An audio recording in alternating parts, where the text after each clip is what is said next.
Good evening, everyone. My name is Laura Schifrin, and I will call the meeting to order of the Select Board, which is joint with the Energy Committee on March 4th, 2025 at 6:01 p.m. Roll call, please. Veronica Kell present. And Laura Schifrin present. Ronald Montgomery. Is he called? Is there a joint meeting here? So I would also call my meeting to order, I would assume. Yeah. I would call simultaneously call the Energy Committee meeting scheduled for this evening to order and ask for a roll call for the meeting. I'm Ronald Montgomery. Is there anybody else from Energy here? The same people are here for the meeting, right? For both meetings. Great. They don't have a quorum though for that. We do not have a quorum. Okay. Yeah. So then no votes will be taken on that behalf. This meeting is being recorded and will be uploaded to YouTube. Is there anyone else recording the meeting? Hearing and seeing none. Would you all join me with the Pledge of Allegiance? I pledge allegiance to the flag of the United States of America and to the republic for which it stands, one nation, under God, indivisible, with liberty and justice for all. I'd like to thank all of our veterans, as well as all currently serving in our military and all our first responders and their families as well for their sacrifices. Veronica, did you have anything to add? I do not. Thank you. Thank you very much. 1.5, I believe there is a motion. Veronica, to move to the March. Okay, there are no additions or deletions. I didn't accept to delete the minutes. So if you wanna, we're not gonna do the minutes. Oh, all right. So I move that we move the minutes for 2/4/2025 and 2/18/2025 to the next regularly scheduled meeting on 3/18/2025. Any further discussion? Hearing none, roll call. Veronica Kell, aye. And Laura Schifrin, aye. I don't have anything under 1.4, correct? Just verifying. Okay. Right, we are at 6:03. Do we have to wait the 2 minutes? Because it's posted? Up to you guys.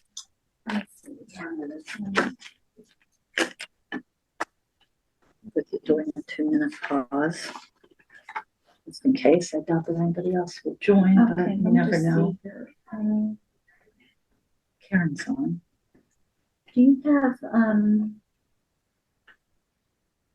anything to say under 4.2? Mandatory referral planning board. I do, but I'm not going to say it in the next minute. Oh, you do? Okay, all right. If we're going to do anything, we should do an appointment. Yeah, okay, we're good then. Yep. We're at 6:04. The computer says. Is that wrong? The computer says. Okay, we're at 6:05. All right. Take it away. Is MRPC with us? We are. Hello. You are. Karen, hi. Hi. Your graphic covers you. We can't see you really, Hit but the okay on there. can you move There that? we go. Oh, there we go. Okay, hi. Ron here. How you doing, Ron? I'm doing fine, and you? Good. Good. All right. We don't talk much these days. It's since last summer, I guess. But I am using the MEI database. It's very useful for me.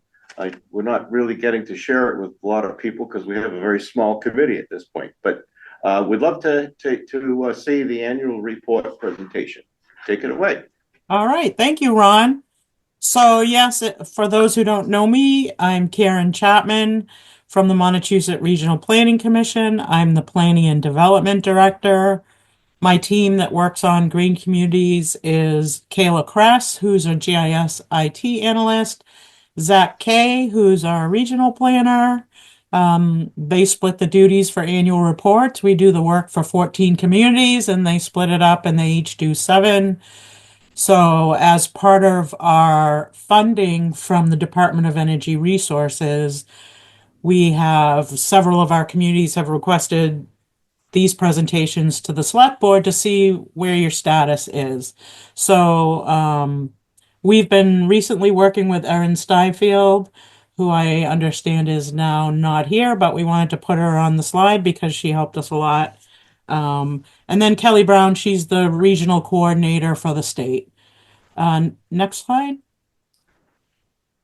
So, as you may or may not know, there are 5 criteria required to become a green community and stay a green community. So criteria 1 is as of right siting for renewable energy or R&D in regards to renewable energy.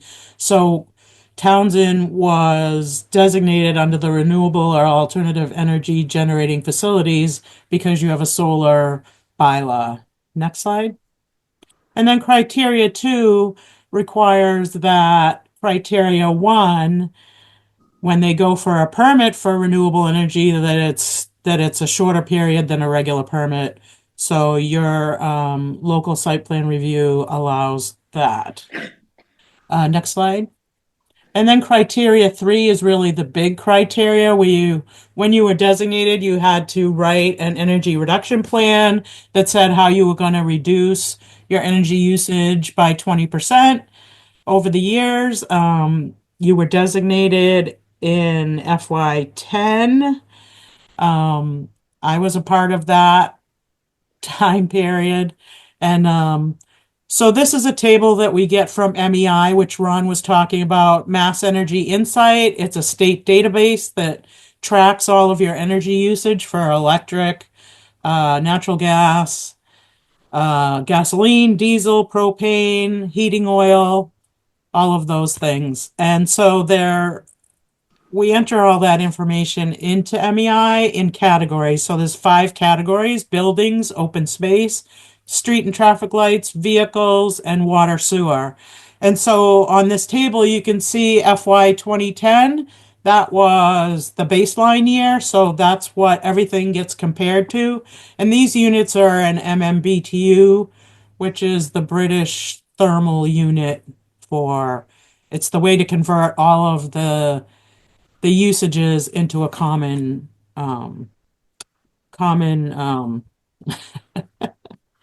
what's the word? The common denominator Metric. to it. Thank you.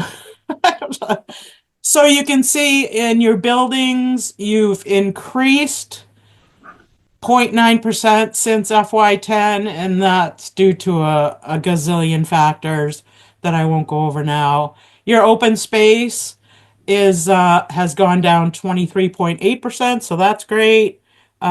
Street and traffic lights have gone up 260%. And I wanted to ask maybe Ron, and I don't know who else is there with you from the committee, but I thought we did the LED streetlights, and I thought that was going to go down, but We it doesn't. did, and I have tracked this somewhat, and the data we're looking at today is different from the data that I have seen before. In other words, I don't agree. I think that did actually go down. Yeah, we'll have to look into that. And then vehicles have gone down 6%, which is great. And water sewer has had the best reduction at 25.9%. And that's because they've done a lot of work on their motors and their pump stations. So overall, the change is 5.5% since the 2010. And that's not terrible. We've seen other communities are hovering around that. Obviously, there are some that have done the 20%, but with all the different variables, it's hard to really get down the 20%. Any questions on that before I move on? Okay, next slide. So these are just these are the numbers of the usage. Right. So, for example, under the building line, that 5,345, that's a million MMBTU. So I have that's all of your buildings, usage. So every municipal building, except for the newer ones, are counted under there. So, what happens when you add buildings like the senior center addition? Or So, was the library even there in 2010? right. So there's a calculation under the annual report where if there's any changes to square footage, if a building is removed, if the building has an addition, there's a calculation where you add the additional square footage, but it doesn't get counted against you. So the data is gathered, but it doesn't go into these numbers because, every time you add a building, it would screw up your baseline. So the new buildings are not added, but we account for them. Yeah, okay, all right. How is our open space decreased? It's just lighting at like sports fields or something like that, and it could be weather dependent. Like they had the lights on at the baseball field less nights than they did, or it. They used to keep the lights on at the high school all the time. I don't think that's the case anymore. Okay, so that's considered open space. Street and traffic lights. I agree with Bob. I don't think that's right. And we certainly have not had any increase in lighting. Right. And poles or. And I believe it was around 2015, 16, I think, when that LED thing happened. And I thought that it was supposed to go down. But I believe it did. So maybe if that can be investigated, because that may bring our negative number higher. Right. All right, thank you. Sorry to hold you up, but I did want to make those points. No worries. Next slide.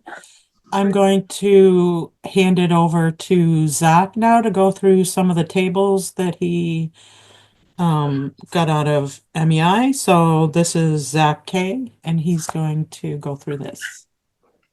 Hi, everyone. I'll be reviewing our ECMs, or energy conservation measures. So these are the projects that are grant funded for energy efficiency and kind of reducing just the overall energy load. So for FY24, we had the library and senior center / meeting space, which we'll see on the left side there. That will be an HVAC retro commissioning study, which did actually, it looks like, reduce some of that. And you can see from our past ECMs as well that there was some reduction there over the years. Then we also had Memorial Hall, the Town Hall, and offices, which had 3 ECMs, a traditional energy project of weatherization, prescriptive weather stripping, and then weather stripping in the Memorial Hall garage as well. And you can see there that there was a pretty steady decline year to year as far as the overall usage there in MMBTUs. All right, sec. So next we go to buildings to target. We're going to start with the greatest energy use here. So in FY 2024, the municipal operations used a total of 10,973 MMBTUs of energy. Schools are not included in these analyses, as they are separate accounts within MEI. Just so we're all on the same page, an MMBTU is a metric million British thermal unit. It is a measure of energy. And electricity is measured in kWh, natural gas in therms, and oil it's in gallons. So we use MMBTUs as a standard way of like comparing apples to oranges there. Just to review the top 5 buildings here, we had coming in first the library and senior center, town hall and offices, fire department, headquarters, and then the police station / communications area and highway garage. These buildings accounted for roughly 41% of the community's overall energy use and could be targeted, for some of the energy reductions. All right, next up, we'll go to the buildings with the highest emissions. Very similar lineup here. In FY 2024, there was 704.3 MTCO2e, million tons of carbon dioxide equivalent emitted from municipal operations. MTCO2e is basically a total for all of the emissions that we'll get from any fuel type there. Shirley's buildings top 5 emissions were the library and senior center at 15% of total emissions, the town hall and offices at 10% of total emissions, the fire department at 6% of total emissions, and the police communication station at 4%, and then last, the highway garage at 3%. These 5 buildings accounted for roughly 38% of Townsend's overall emissions. Not surprisingly, as we already stated, they're pretty much the same list that we started with. So can I ask the question?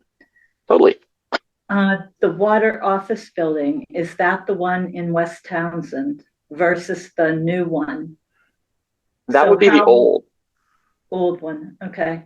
So once the new water treatment plant comes online, and I don't know if it is yet, once it comes online, we will add that information into MEI.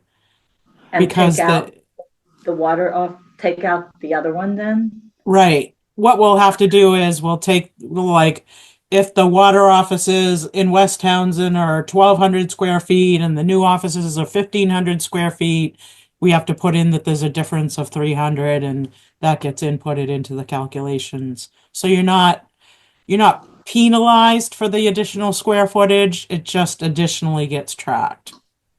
Okay, thank you. I believe that has occurred. They've moved. Yeah, they moved, I think, right around Thanksgiving, I think. Yeah, so that building is fine. So that will be in the FY25 annual report because it's fiscal year. So we'll have to get all of that and the occupancy of the senior center expansion too. Okay. Awesome. Next, we'll be moving to the highest energy use intensity. Energy use intensity, or EUI, is calculated by dividing the building's annual total energy consumption. So the first chart that we were looking at there, by the building square footage to give us a kind of running ratio of how much energy is being used efficiently.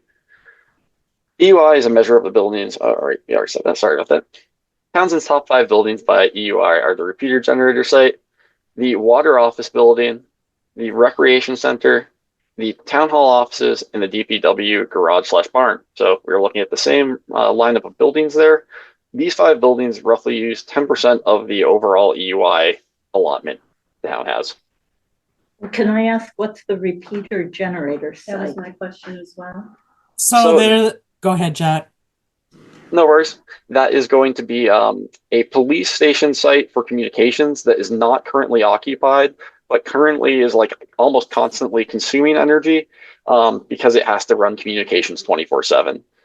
As far as reduce, Where is it located? In the police station? I think it's near the water tank on Fitchburg Road. But I could be wrong. It might be Lunenburg Road, but it's a cell tower that has a repeater so police and fire can communicate, and there's a generator there that comes on if power is lost.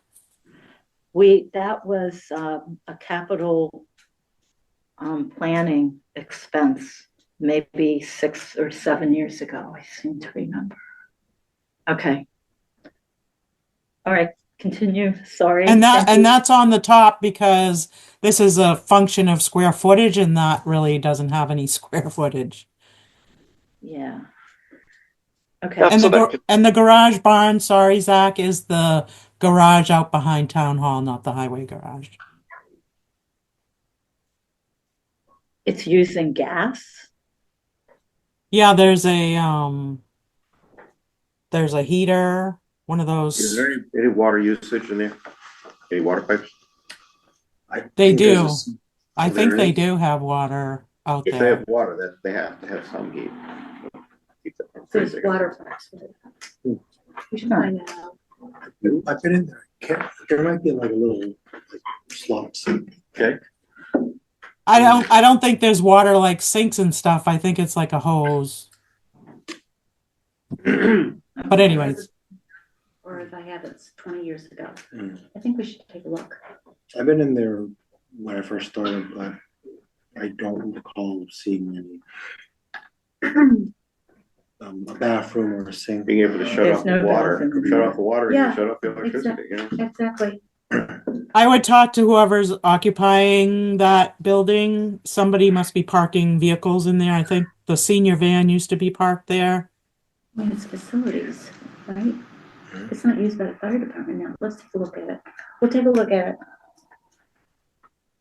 Great. So moving on, we have a criterion for the fuel efficient vehicle policy. So we're really looking here at no violations overall.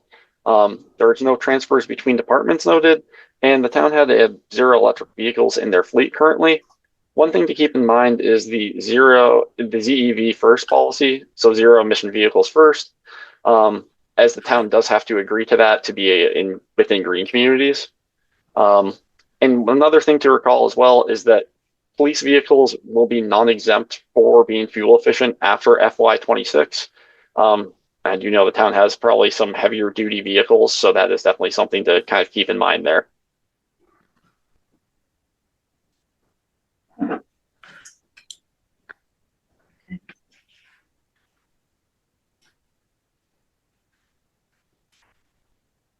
All right, Tell moving me on. again about the requirements on that, because we do have some, that we do have a couple vehicles slated to be purchased with the capital plan, the loader, for example, where the plow.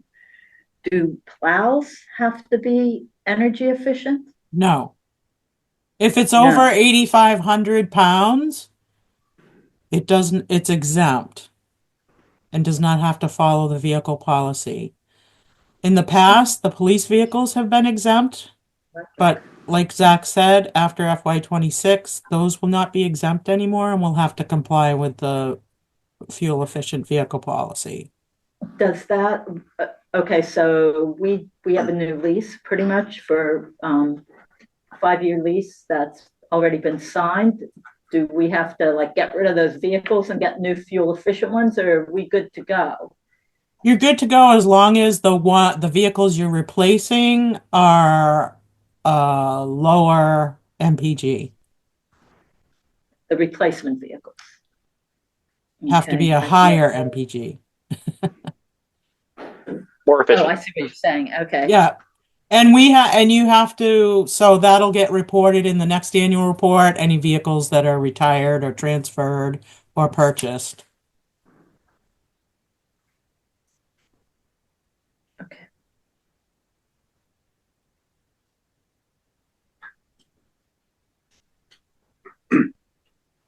Great. Moving on to criterion 5, we have stretch code compliance. You currently follow the middle slide there, or the middle panel there of stretch code, and no stretch code enforcement violations were reported. If you're looking to become one of the green community leaders, we would recommend that you do have to have the specialized code enacted. So that would be something to look into if you're looking to be one of those leader communities. To become what kind of community? Leader. Sorry. Right.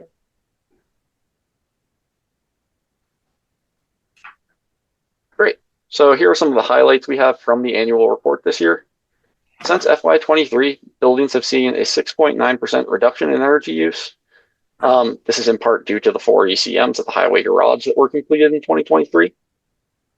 The least energy efficient municipal building was the repeater/generator site, which was 97 EUI, giving us the highest total there, although only counted for 0.1% of the aggregate town energy usage and is unoccupied. So we would probably recommend that, if they wouldn't take the highest priority as far as energy projects go. The top 3 occupied and least energy efficient buildings were the Water Office Building at 85 EUI, which accounts for 1.3% of municipal energy consumption, the Spalding Memorial School at 85 EUI, which accounts for 33.4% of municipal energy consumption, and then third, the Recreation Center at 75 EUI, which accounts for 0.8% of municipal energy consumption. And then with the renewables in town, in FY24, 4.24% of the town's energy consumption was supported by renewable energy. This goes down to 2.4% when we do include the schools, because they are pretty energy consuming. 100% of this renewable energy was generated on-site at the Harbor Trace, a solar project, which is managed by the water department. And they also sell the renewable energy credits to Next Grid Markets LLC.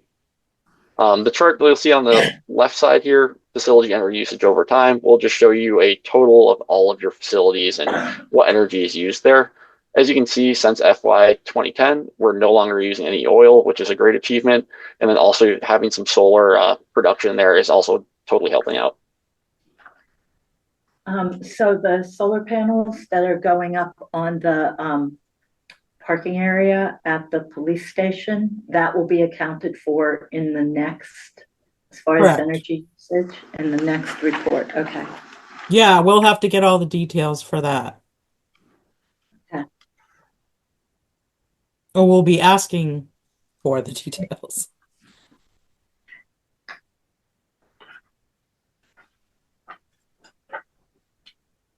Awesome. And here we have one of our finishing slides. So the possibilities here are endless with the grants available through green communities. They have grants up to $225,000, so plenty of projects that you can kind of get done with that. We also would recommend leveraging environmental justice communities, and you can use that to apply for even more funding at $250K. And then there are also some multi-year decarbonization grants up to $500,000. Great. Where would we use those? Those How would we use decarbonization things, that means changing the heating equipment from gas or oil or carbon producing fuels to electricity. In other words, heat would be electricity, not gas. Okay. So, which is efficient and clean. So these grants, are they matching, or will they actually, can we actually get a grant to change a building over to all electric? The latter. You can get a grant to change over a building Yes. without funds? Okay. That for us, this building would cost more than the maximum grant period was. I don't know what the new rule will be, but by breaking this up into sections, which is what Rise Engineering is proposing, doing it in two pieces rather than one section, it can be less than the maximum allowed. So would it be all grant rather than For this building? Yep. So I think we need to get the details before don't quote me, because I haven't got a quote yet, you know, sort of thing. So see what he Okay, well, that says. would be the process then. We pick a building and we can apply for a grant that changes that over to electric. Yes. That's the premise. Okay. So we are always being asked to replace the boilers in here. Mhm. What is that versus what we're just talking about? That Money would- wise. That's what it I would mean- be. It would be, so we would not replace the boilers. We would Yes. instead, you Yes. would have, it would be. they would Yes. replace half the boilers and do all electric for that. And then they'd another time when we qualify for another grant, they would do the other half, remove the boilers. And then at that point, we would be all electric for heating in the building. So this is something that was on the capital request from facilities. So this is something that we wouldn't want to put on our capital plan because it would be covered by green communities. We don't know Possibly. the total picture, because there may be other things they need to do that aren't covered by the grant in order to electrify the building. So we need to know the total before we can, go forward. Okay, so And these grants are pretty competitive too, so, Yes. we'll need to work with the engineer, but, depending on how it's structured, the state likes to see like sort of a mix of projects. So, if in your grant submittal, you're only doing, say, one project in one building, that might not look as competitive as a community that's doing maybe several projects. A consideration for this structure, for example, and Rob and I are both concerned about it, is that if you electrify this building, you then have, I think we have like a 60K generator. That's not enough to run the heat. You would need a much bigger generator, and that's not necessarily covered by the grant program. What about solar? Ground solar. It's another, that's another discussion, you know, and I don't think there's anything covered in the grant program with solar. Is that right, Karen? Correct. They don't pay for solar. But we could lease solar Yes. without purchase. We could do something similar to what's being done with The whole, it's Yes. it's a whole ball of wax, you know, how you're Okay. gonna get the electricity to assure that you have supply, Mhm. as well as replacing the heating equipment. I'm proposing that, I think this year, when we see our quote, we will be able to use all of the regular maximum amount on one of the schools, Hawthorne Brook. Most of the other work around town is already done. I say most, there's still projects, but the idea of getting the quote in front of us for the whole project, you know, including the heating and stuff here that we can't do right away. There's a lot of thought, engineering and stuff to go into it. You wouldn't really be doing anything with that at least until the fall, you know, Mhm. at least. I think we'd be trying to work on the schools in the meantime, and that's been sort of the plan, that outline of a plan that I have now, but we haven't seen the quote yet. I asked Rise to quote everything, and previously they sometimes have quoted things they chose to quote and then not do some things, so we'll see what happens. All right, thank you. Oh, and I just did forget, I do have to plug the Green Communities email blast here. They send out a lot of information about different grants that are available. And you can sign up for that blast at mass.gov/info-details-being a green community. Or if you just Google being a green community, it's the Mass.gov link there. I have one question for you. Yep. Yeah. There's a lot of press and discussion within the Mass green community about emissions, you know, like 33% as a goal by 2030, right? And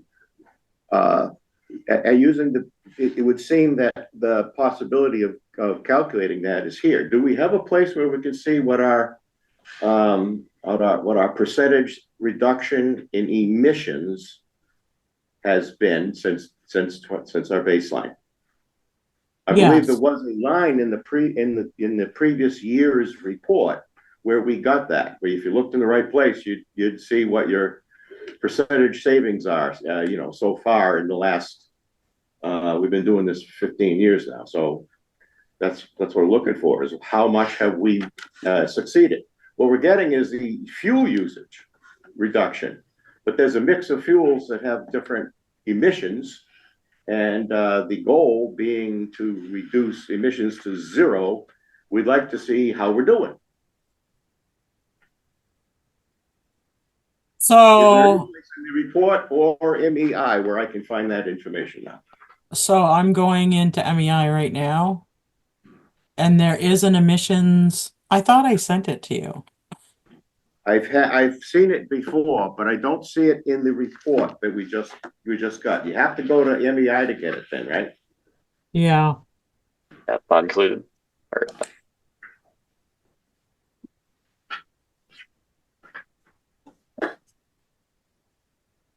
So I can get it out of MEI, but it's not anywhere on if I print out a report, I'm not going to see it anywhere.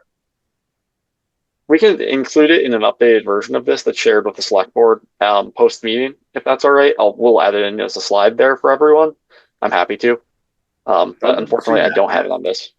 I would love to see that. Great. Thank you. Great. No problem. Moving on, we are just going over climate leader communities. Requirements for certification: you must be an existing green community in good standing. Establish and maintain a local committee to advise, coordinate, and or lead clean energy and climate activities. Commit to municipal decarbonization by 2050 and formulate a roadmap for the implementation of that decarbonization. The zero emission vehicle first vehicle policy, and then using that kind of third specialized stretch code adoption. There are multiple potential grant funding opportunities, such as implementing climate leader best practices, the municipal building electrification decarbonization grants, seed funds for municipal clean energy and climate coordinators, and then support for on-site solar PV and storage for existing buildings and new construction, and then support for geothermal and for existing buildings and for new construction there.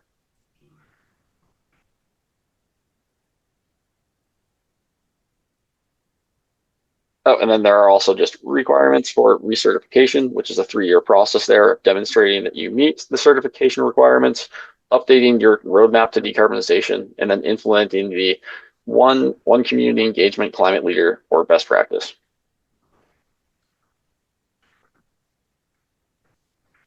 Great. And finishing up, we have your green communities contacts. The director of the Doer Green Communities is Joanne Becerra.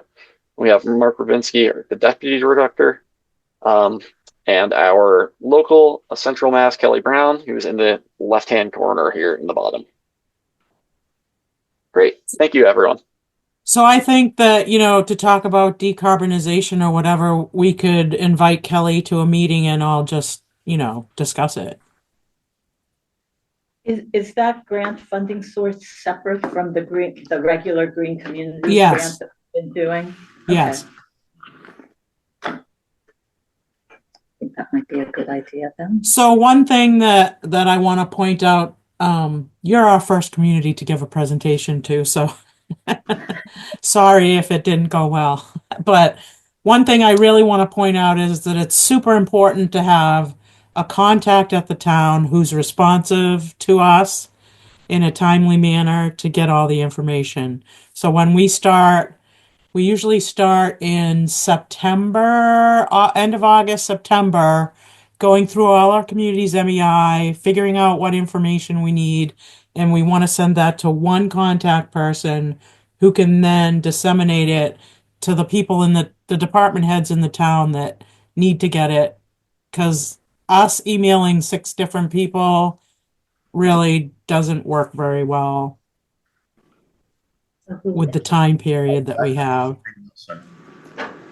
It'd be the And then setup. you'll disseminate it. Yeah, I mean, in the Okay. past, it's been Aaron, but yeah. Right. But Okay. I would be just as good of a point of contact, to, Until we get it right, maybe, or Well, we Yeah. have one starting tomorrow, probably next week, but yes. next week. Yeah. Okay. Yeah, and we can tell you exactly which people to send the questions to and everything. I mean, we've been doing it for a while, so we know the So it'll people. be Nelson. Is Dave Vigilant on vacation or anything? I think he's around. I think there was a question for him. Yes, I've been waiting for that question about the Fitchburg Road tank electricity was low, and we just want to know if it was shut down for a period or whatever, just to explain why the energy usage was lower. Yeah, I'll get in touch with Dave. Thank you. Yep. And Ron, are you guys still plan on applying in April? Yes, Okay. we haven't got our quote yet. So as soon as you get that quote, we should set a meeting with Rise and Kelly and the and Unitil. Just let me know. Okay. Thank you very much, and reach out if you have any other questions. Thanks, Karen. Sabrina had a question. Okay. I have a quick question. I was wondering if the federal funding threatens any of these grants. Was that separate? No, it does not. The DOER money comes from different places in the state, like different transactions that have fees. Though that money goes into DOER, so it's not dependent on federal money. And just for informational purposes, you mentioned 14 communities Yes, are doing this. How many 14 communities are using our technical assistance. All of our communities except 2 are green communities. Okay, so at MRPC, there's 16 communities, but 14 are participating in this program. Yes. Okay. I just wanted to clarify that. I think 20 actually. We have 20 are green communities out of the 22, but we're technically assisting 14 Okay. with grants and annual reports Okay, and so other stuff. in the MRPC communities, there are 22. For whatever reason, I had 23 in my mind. So when you mentioned 14, I was a little confused. So I just wanted to clarify that. Yeah. So MRPC has 22 communities, Plus Devon's. members of MRPC. Okay. Yeah. Thank you. Thanks, Zach. Thank you, Karen. Appreciate You're the welcome. report. Thank you, guys. Thank Thank you. you. Thank you. Bye. Appreciate you taking care of this for us. All right, well, there's, the MEI database may be interesting one-on-one, because everything that she just showed us is there, you know, that's where it comes from. Yep. The MEI database is a collection of all the energy usage, every tank, every bill. They're probably having some trouble updating it for the people closer to Boston, but we should be okay. And it may have interest for particular department heads and so forth, but what I've seen in the patterns of our usage of gas and electric and stuff like that is that I think it's been pretty well managed. You know, we certainly had to tighten up buildings and stuff, but I think the fuels are being pretty well managed. The indication that you look at the charts and see what's happened over the years, they're controlling it, you know. So you can see that yourselves if I can show you the information. Yeah, we can do a presentation in the energy department, some energy meeting sometime if you'd like to join us. Thank you. We're going to close our meetings. You're going to close your meeting. I don't have Can I any ask votes. one question before? For the MEI data, is it Unitil that feeds it for our town? No, there are several sources. Some of it is done in town. A lot of it is done by MRPC. Okay. But there are several sources, and there's a contractor who does some of it as well. So does the town need to provide data to MRPC? Yes, the date every time we fill a tank in one of the trucks, you know, the bill gets recorded to, and I don't know how that happens within each department, but every bill is getting recorded onto this database. Every meter, the water department has a couple of dozen of them, and every meter has a report. We have a track of how much energy we use in every truck. Well, so I think the MEI, yeah, there is some backdoor connection to Unitel, whether it's for gas or electricity. Well, the Unitil bills, you would come, you know, by a file, just translated. No one's typing it in. So every electric bill and gas bill is done electronically, but handled by MRPC or this contract. Yeah, and then the other stuff, it's a little bit more manual intensive. So when it comes time for reporting, you know, MRPC will talk to the various departments to get that information. Yeah. But you know, okay. You know, I would say it's minimal compared to the litany of electric invoices that comes in each month.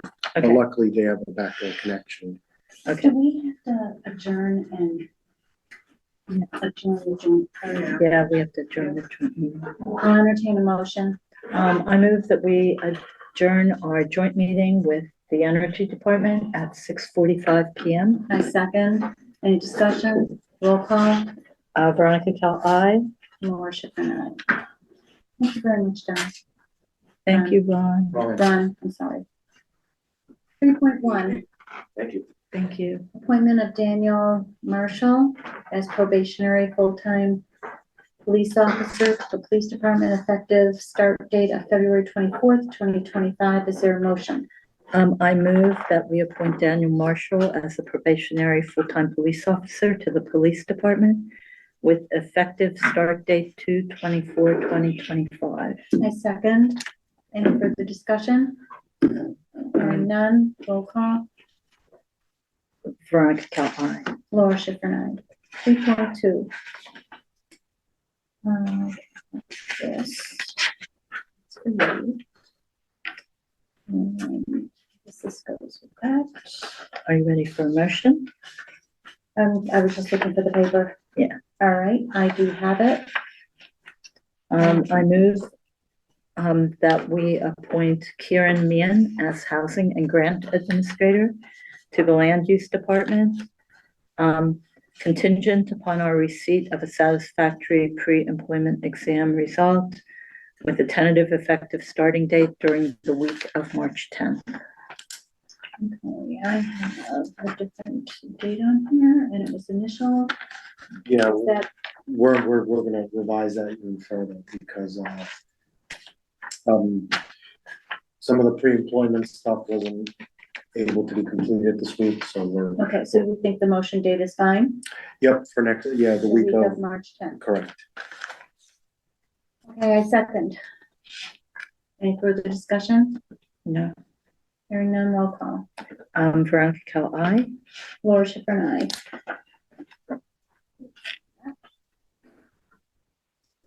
3.3, appoint. Okay,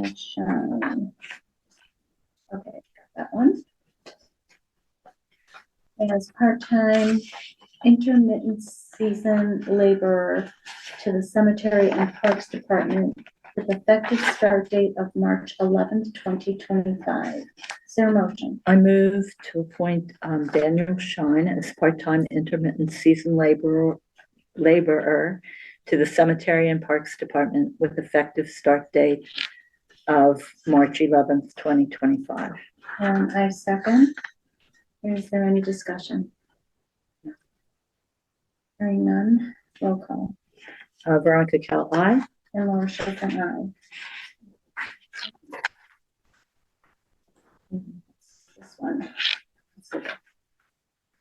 And so is this.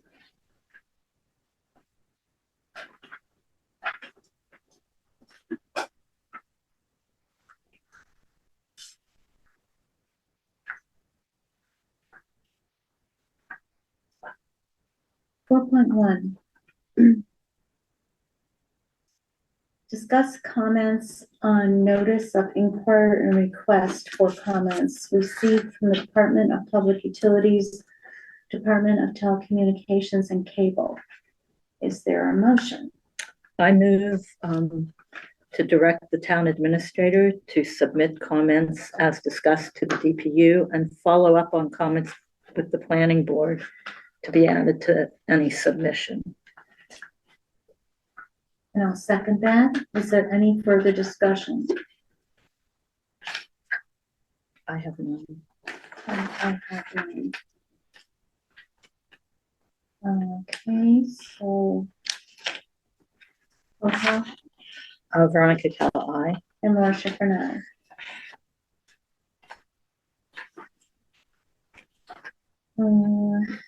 4.2 mandatory referral planning board 324 Main Street. Board agrees to comment as follows. Veronica, you had input? Yeah, I just wanted to, I read this notice of decision and I see, I know that this property at one point was not environmentally sound, but I know that this property did what was needed to be done to make sure that the property was cleaned up. Mm-hmm. And so my only comment was to be certain with the current stormwater plan and they have a plan in here, you know, the way they have the tanks set up. Minimal impact on ground and surface water quality and other environmental and natural resources. I just want to be certain that actually, is that being reviewed? Is their stormwater plan going out for review by an independent engineer? I guess that's what I'm asking for. I don't Has have the I don't planning know the board- answer to that, but Beth, usually handles the stormwater reviews. I know, you're on the planning board, right? I know, but I can't answer that because I don't know what she's done. But wouldn't you have directed her to to go out to an independent consultant to make sure that the I think stormwater that's the plan normal is? process. I think that is our normal process. Okay, then my comment is, I would like to ensure that the stormwater plan is independently reviewed. We can write that on there.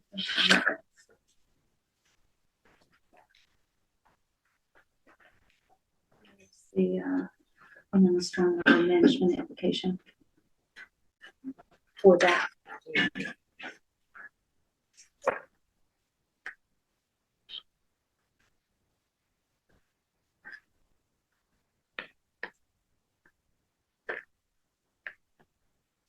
And it may be, I don't know if that's the process, but I know when I was on the planning board, we always voted that.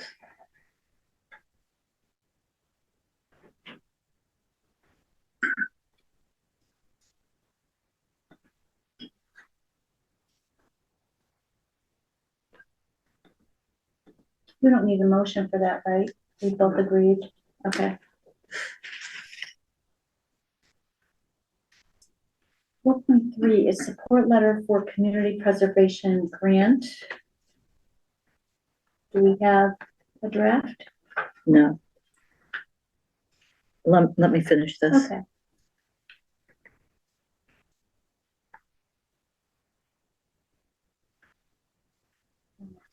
This behind. Yeah. In order. I generally make notes that can stay with.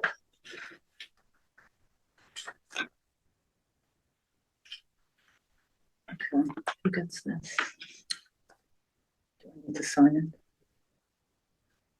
So, do they both need to sign the You can sign it. referral? The chair usually signs it.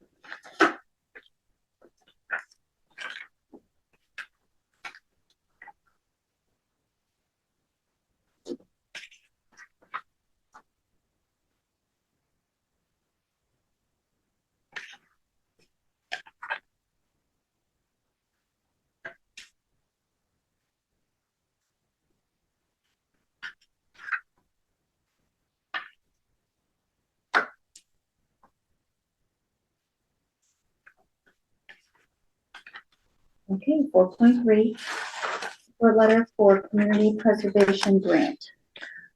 This grant is due in on March 14th, I believe. Correct. And I don't have a whole, to write a letter of support, I'd like to at least read what we're going for, what we are requesting be done. Okay, let's see. I think I should be able to provide you with some of that information. Before Erin left, she had already started the application. Mhm. I'm having someone, another staff member, sort of carry it to the finish line, because I don't think Kieran is gonna start in time to submit it by the deadline. So today I actually Is Beth gonna do that? no, I spoke to Colby and he to finish it. Okay. So I'll look through what Erin has already started to see if she's sort of populated some of that narrative. And I'll send it off to you. She and I had talked about it, but I don't know exactly what's going to be done. Mhm. So, and I'm willing to draft the letter, but I kind of would like to know what it is that we're doing. So if you can send that to me, that would be great. Or Yeah. Colby, either one. Do you guys need to make a motion of some sort to? I think we should just defer. Are we meeting on the 11th? The day after the, I think we should, even not for a long meeting, but. if we're meeting on the 11th, I could put a letter Okay. together, provided I get information to help me with that. Sure. And we could approve it on the 11th. So I think I would like to defer this to the agenda for March 11th. Sounds good. Okay. It may not be the only thing on the agenda, so but it shouldn't take that long, and if we can get No, some it things out won't. of the way, we will. Yeah, no, this won't take long. Okay, so 4.3 is moved to our next agenda on March 11th. Oh, excuse me. All right, which one are we on now? That was 4.3. Okay.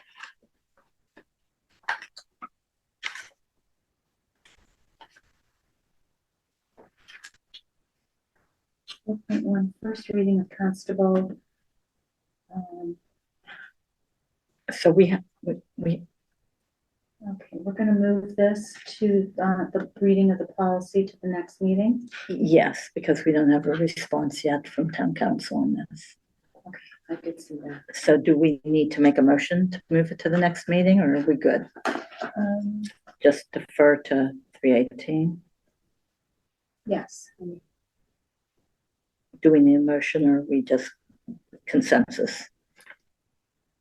I'm good with consensus. We're waiting for Right, we need, legal counsel review. right.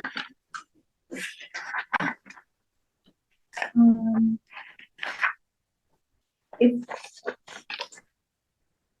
is that what you think it should be? Because I mean, if we do get something back from legal counsel, we can do it on the 11th. Oh. Yeah.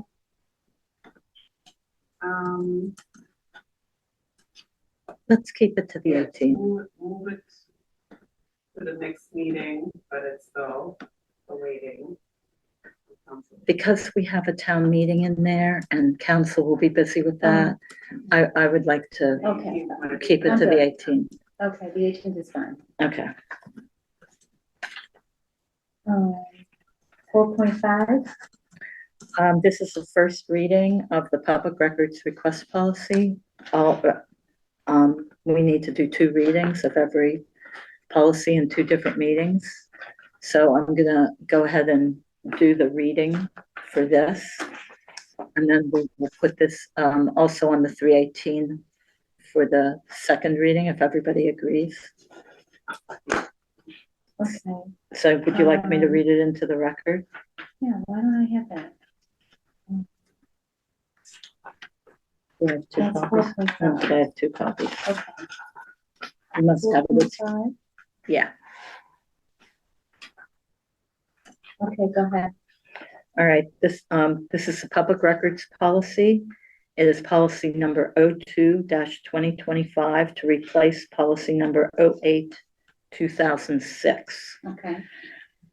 The following represents the public records policy that the select board promulgated for public records requests made to town departments. Number 1, all public record requests will be submitted to the Records Access Officer, RAO. Number 2, this policy supplements, but in no way is meant to contradict or supersede the Massachusetts Public Records Law, MGL Chapter 4, Section 7, 26, and MGL Chapter 66, Section 10. Number 3, the RAO will direct the request to the appropriate department. If a department is not the custodian of the records that are being requested, then the department should notify the RAO of the appropriate department so that the RAO can notify the requester. Number 4, public records requests may be made verbally, in person, or in writing. Telephone requests are not acceptable. All requesters should be encouraged to put the request in writing. However, verbal requests are acceptable provided that the request is made in person.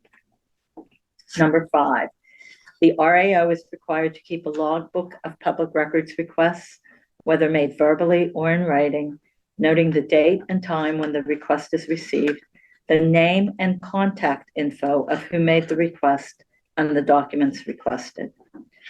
Number 6, in accordance with Massachusetts Public Records Law, the RAO must respond in writing within 10 calendar days of the request by doing one of the following: providing the requested documents, indicating that the requested documents will be provided by a certain date, or indicating that the requested documents will not be provided with explanation of why the documents are not public. Okay, that is date certain, just for clarification. by a date certain, not a certain date. Just want to make sure it's read as. Oh, did I read it certain Yeah.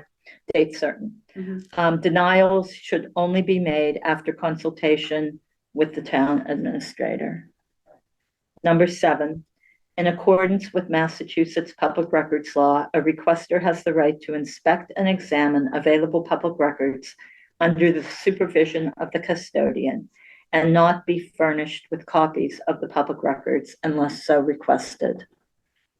Number 8, in accordance with Massachusetts Public Records Law, a department may charge for copies of public records as well as the time spent to produce the requested documents.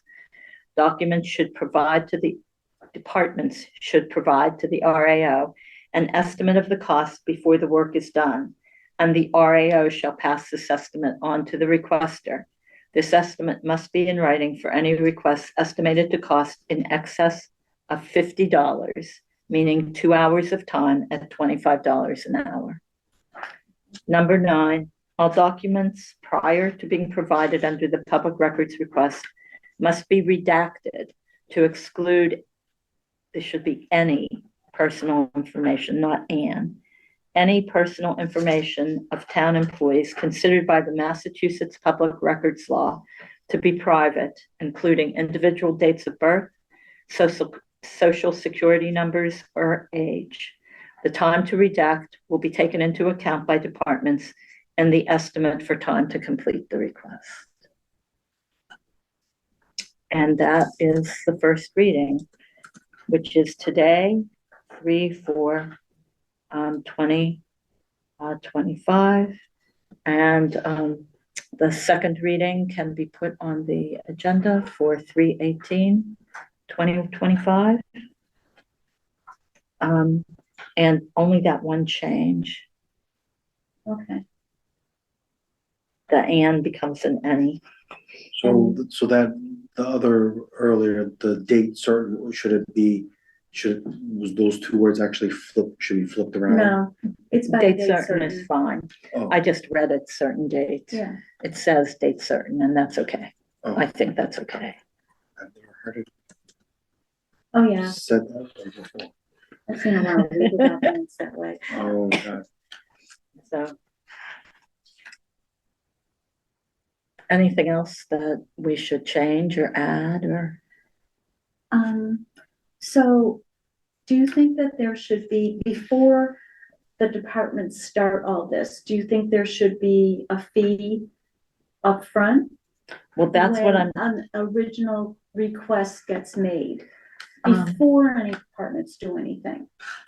I think that by Mass General Law, if you it's, can't? you can't charge for the first 2 hours. I believe that's correct. Yeah, and it depends on our population size, so I think it's under 10,000. We are under 10,000. Yeah, the first 2 hours is, you have to, yeah. Because we have more money? No, I think, folks, the cities or towns with more of a population have a different threshold. Yeah, but for us, Fewer records to look through, maybe. Okay. But I do think that everybody should be evaluating the requests when they come in, which is what this is saying. And look, if you can pull out a document or, easily. Yeah. No Not a big big deal. Right. Yeah. But if it's going to take any significant time, there needs to be a charge for it because there are a lot of public records requests coming in and Right. as a And town, being we're spending a inundated. lot of money. Yeah, and they've got other A lot of things to do. staff time doing things that, need to be done, but should be paid for. actually, I stand corrected, the law says municipalities with a population of 20,000 or under That's are permitted to charge for the first 2 hours Oh, really? of time spent.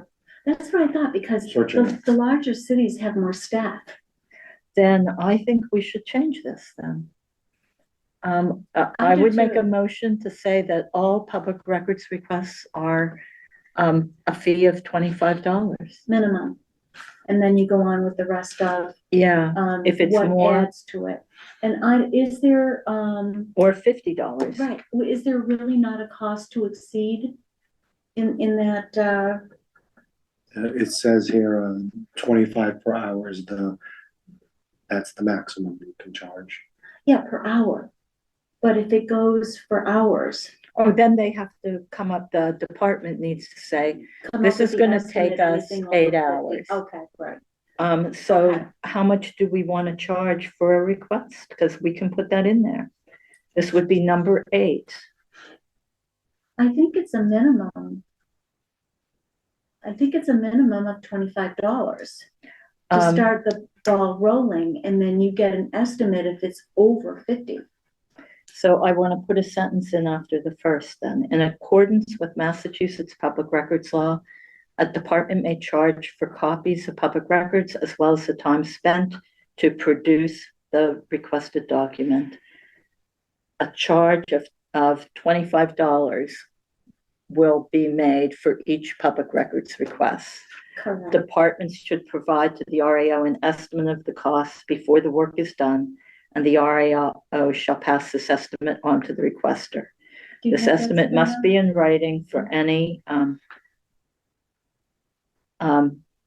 each public records request.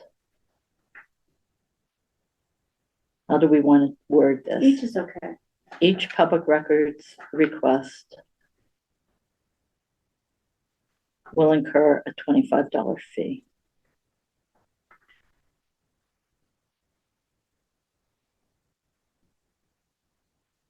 Departments should provide to the RAO. So let me start at the beginning on number 8.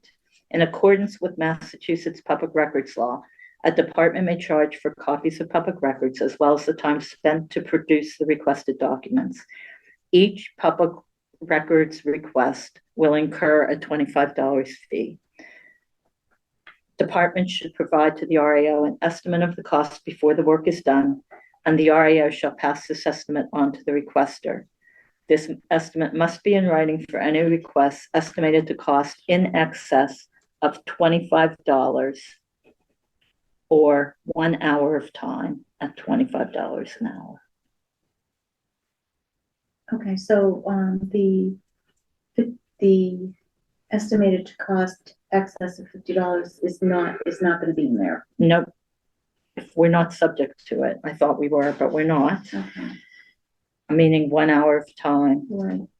And we can leave that off the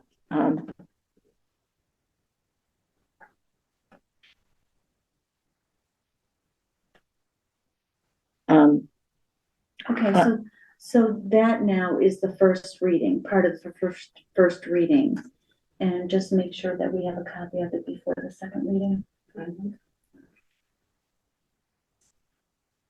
Thank you for doing that, Nelson. Yep. Because I thought it So, didn't sound right. so if it was like a very simple request that, takes a staff member like 5 minutes to pull up, it's $25. If someone wants to come in and examine, that's fine.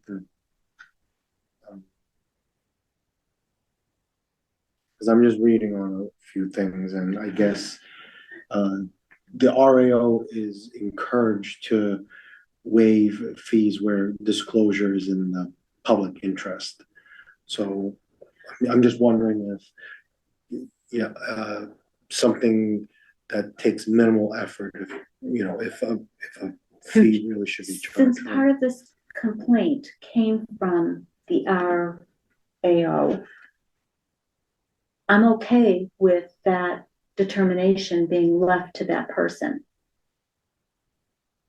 I am okay with that request being left up to that person. When you say that person, do you mean the RAO or do you mean the department head? I think it should be the department head who makes that determination to waive the fee. Rather than the RAO? Mm-hmm. Who gets the request first? The town clerk usually. The RAO? Mm-hmm. Or whoever, yeah. Yeah.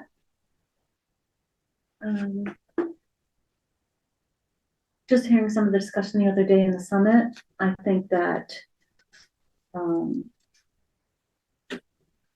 it got to a point where the person wanted to talk about it and felt the need to. So I think if that's the first point of contact, wouldn't it be that person that says that it's just a 2-minute thing and I can answer the question?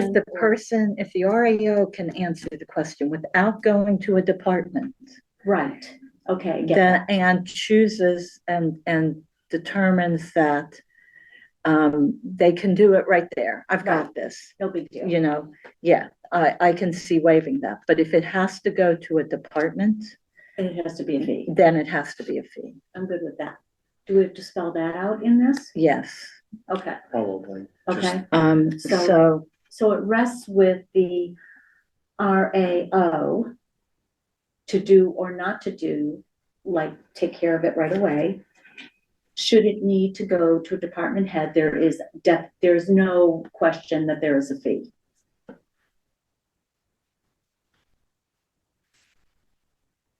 I'm gonna make this number 9.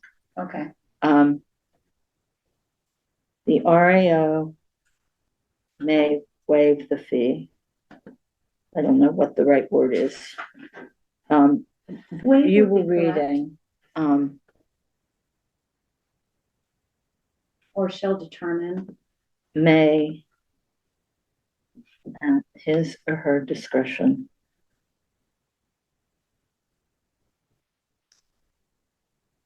May at his waive the fee if the request does not require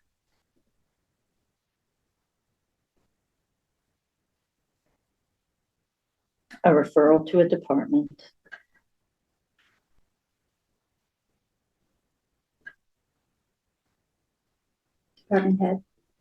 Department head. and can be fulfilled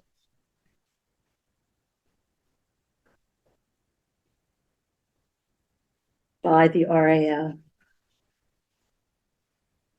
in less than 1 hour time.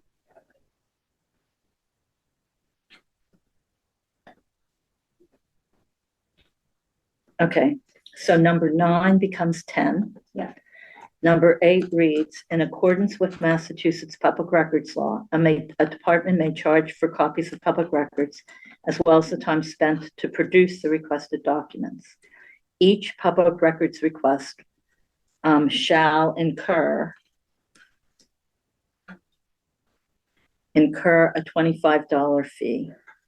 Departments should provide to the RAO an estimate of the cost before the work is done, and the RAO shall pass this estimate on to the requester. This estimate must be in writing for any requests estimated to cost in excess of $25, meaning 1 hour of time. All time is charged at $25 an hour. Number 9, the RAO may at his or her discretion waive the fee if the request does not require a referral to a department head and can be fulfilled by the RAO in less than 1 hour of time. That's I have good. that. And then number 10, we just change and to any. Yep. Okay. Oh, good. Does that constitute the first reading? Boards and committee chairs or members fall under the department heads? How did we say it before? Let's just say department. And just drop it at that, because that's what's there before. So not department head, but department, which would include any boards and committees.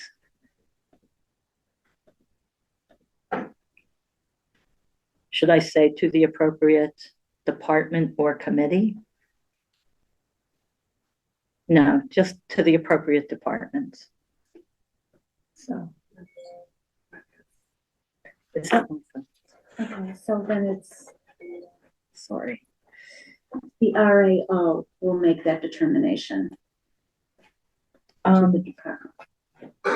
Yeah, the RAO will direct the request to the appropriate department. Okay. Generally, if the committee was involved, they're gonna fall under a department.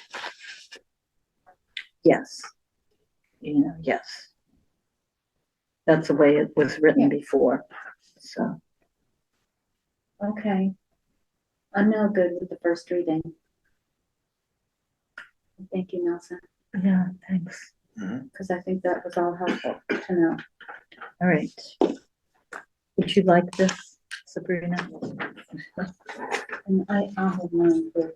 And we'll do the second reading on the 18th of Yes.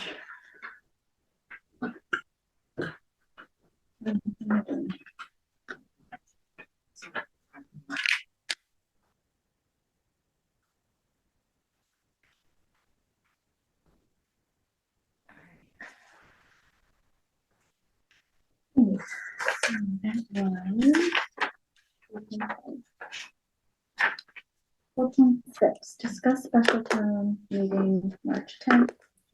Set up and propose select board meeting March 11th, 2025 at 6 p.m. All right. I think we're good. What are we doing? I will. Is Dave here for the setup thing, discussion? Yeah, I'm pretty sure he is. Did we, want to tweak, you want to come to the table? I hear them starting to go. From the January special town meeting, do you think, there's some tweaks that we could do with the setup? Oh, as far as the slide presentation? Just like lighting and microphones and chairs. Yeah, on our end of it, the quality of the resultant video we took, everything was kind of dim and dingy. Oh, But what we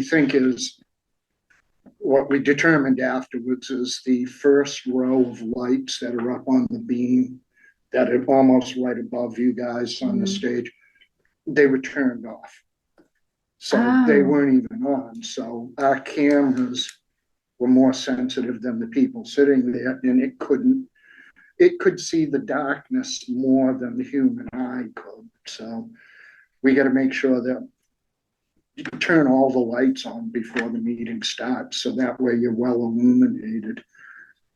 And then there was the usually problem. does that before the town meeting, isn't? I thought that was facilities. There's 1,000 people that are doing stuff, and it may have been overlooked, and we didn't notice it because we were busy setting our equipment up. Okay. Do you know what switch controls the lights? More or less, they're the switches that are up behind the stage, and basically it's like just turn them all on, turn them up full blast. And The thing I have is the light for the projector is Which right is- in our eyes. Yeah. Can we fix that anyway? yes and no. Maybe we sit off to the side so the projector's shooting up the middle. Yeah, you'd have to separate, like 3 of you on one side and 4 of you on the other, and then it looks awkward because there's no good way, because the stand that the projector is sitting on is as tall as it can get. So, I was gonna ask, can that be raised? right, but then you got the problem of now you've got a projector that's like 10 feet in the air in order to shoot over your heads and get onto the screen. So in the past, I remember anyway, when there was a slide presentation, those at the head table used to come down into the audience and watch the presentation Right. and then go back up after for discussion. The only thing is that we do have, if we're doing it the way we did it last time, each of the warrant articles is being projected. That was what was being projected last time. Yeah. It's not just the presentation on the budget. See, I think Nelson and I talked about this a day or two after the last town meeting. And my simple solution to it would be is don't do the slides for the each of the articles, because I've had people tell me when they sit towards the back of the hall, I can't read can't that see it anyway, anyway. so it doesn't do me any good. And we have copies for everyone who attends The warrant. the yeah. warrants. But the only thing with that is if something has been changed or planned on being changed that night for the warrant article, the slide may not reflect what's printed and vice versa, so. Well, any one of them can change on the floor. Exactly, So there's not gonna be a slide ready for that change anyway. exactly. So that's what kind of led me to tell Nelson, well, let's not just do the slides. Because things are gonna get changed and, or take no action or Yeah, whatever. I'm okay with I'm that, okay with that. not doing the warrant articles, but you do have a presentation, right, Nelson, the school. for Right. for the Override. budget, for Um, our percentages, Correct. I'm still, I haven't really started on that, but that's something I'm working towards for, See, that so we would could be a do what case where Laurie several- suggested yeah, then, where we several- come down. Yeah. You know, so just save us some seats so that we can just come down. That's and up to, sit. that's up to Mr. Moderator to make sure there's some seats. but would, elevating the projector, you know, sort of, fix the issue? Cause I do like the idea of the slide, you know, I've already been working on them because I guess it's always been done in the past, you know. I understand the people all the way in the back might not be able to see the Right. They work. can't, I've sat in the balcony many times, you can't see it. It would be have to nice to rely have a on your projector paperwork. like that. Well, that was when I first came in, while you were busy with the, energy committee thing, I was sitting here going, Can we move that's that? exactly what we need. I mentioned that as a possibility to Nelson when we discussed it also is, number one, these are all like, Plugins? they're old school light bulbs, you know, filament light bulbs. So number one, buying a projector that's actually an LED projector would help partially, but the problem is we either gotta have it on the floor and move it up high to get over you guys, or we rig some kind of a system where it lowers down from the ceiling in order to hit the screen without getting in your eyes.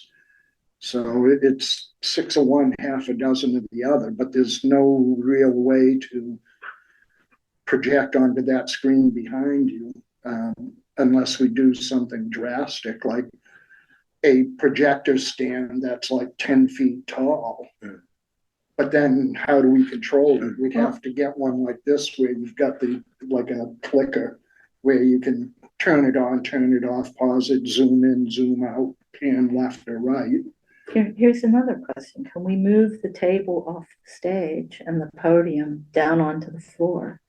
So we're not raised up and then just project, I'm just good with that use too. the stage for just projecting. Right, You'll I'm good with that, I Yeah. really am. You'll need to discuss that with Mr. Moderator. Because it's his meeting. And if he says, I'd prefer you guys are up on the stage where everyone can see you, then. Well, everyone you'll can need to- see us though, everybody can see finance. If Mr. Moderator wants to be up on stage with his podium, that's fine, That's true. He's He's off not to in the the side. line of sight of he's the. not being blinded. You could move him into the line of sight and then tell him, see, this is why we want. But again, that would. The way the town meeting is gonna get run, how it's set up, whatever, ultimately is the town moderator's wishes, because it's his meeting. Right. But Nelson could talk to him. I could.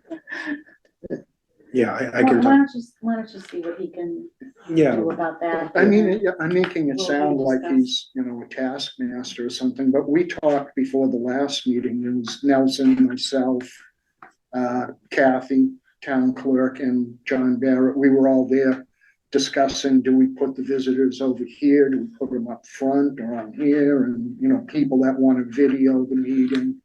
So he's amenable to whatever changes might need to happen, but he would need to be part of the discussion. I mean, we can try to adapt to whatever the powers that be decide they want to do. Because if we come down to the floor, we can just turn around in our chairs and see everything. Mhm. And if John feels he should, and I'm okay with, the moderator and the town clerk, if they want to sit up next to each other on the right-hand side where they always sit. Yeah, if you were all up on the stage, I don't think he'd have a problem if he said, okay, we need to clear the middle three people out of the way in order to do the slide, for you to go down and sit in one of the chairs or several of the chairs on the floor. I don't think he'd object to that. It's just moving everybody for the whole meeting down on the floor that he'd probably want to have a choice. So is there a way to rearrange the stage that puts we're just three plus Adam, so we're just four. Can we go to the left? Go to the left and leave John and Kathy on the other side so that the four of us are kind of off to the left? Like the finance committee is here, we're all here. Yeah, just scrunch together or something. Yeah, like you that. could even do boom, boom, boom, boom. So we aren't all in a row, two of us in back, two of us in front. Again, whatever is, I am too. whatever is ultimately. And I'm up front. You and I could be in back, two tables. Yeah. Or something. Whatever is acceptable to John. You folks, or yes, John and you guys. Yeah. Otherwise, you wind up with a blinding headache, you're looking at, you've had your eyes dilated, and you're looking at the sun. It's that kind of a headache. Yeah. I understand. I'm sure we can come to a compromise. So I'll talk to John, and on Monday afternoon, we can maybe, start taking a look at what that arrangement might look like. When do you guys plan? So the meeting's at 7. When do you guys plan to start on staging things? We usually pick our equipment up from the other location and bring it up here around 5 o'clock. Okay. And depending on how well things get put together, we're pretty much done by like 6:30-ish. Okay. So that plenty of time. they'll give us enough, because we're probably gonna have a meeting beforehand at 6. So that should give us some time to discuss that. Are we posting a meeting for 6? Posting a meeting for the 10th? The post for 6, just to discuss beforehand if there's anything to. Sabrina and I were talking about that earlier today. She knows she wanted to have a meeting on the 11th. We do want to have a meeting on it. Okay, Yeah, but we wanna also wrap I said, well, they usually meet for the hour before the meeting. Do we want to do that? So her and I agreed, it's up to you guys. Tell us what we need to do, and I can adjust the Zoom links to I either. only put 7 o'clock in my calendar. I I think don't mind. Okay. it has been the tradition, so to speak, to meet before town meeting. It allows us, if there's anything I have 6 p.m. Okay. Anything we want to review in the warrant, it gives us that. So 3:10 at 6 o'clock. Yeah. Yeah. And then what about the next night? 6 o'clock. I don't know why I have water department at 7 I think they have, well, on what day? on my 11th. I can go home and look, but I don't think they've got a meeting that night. They might, though.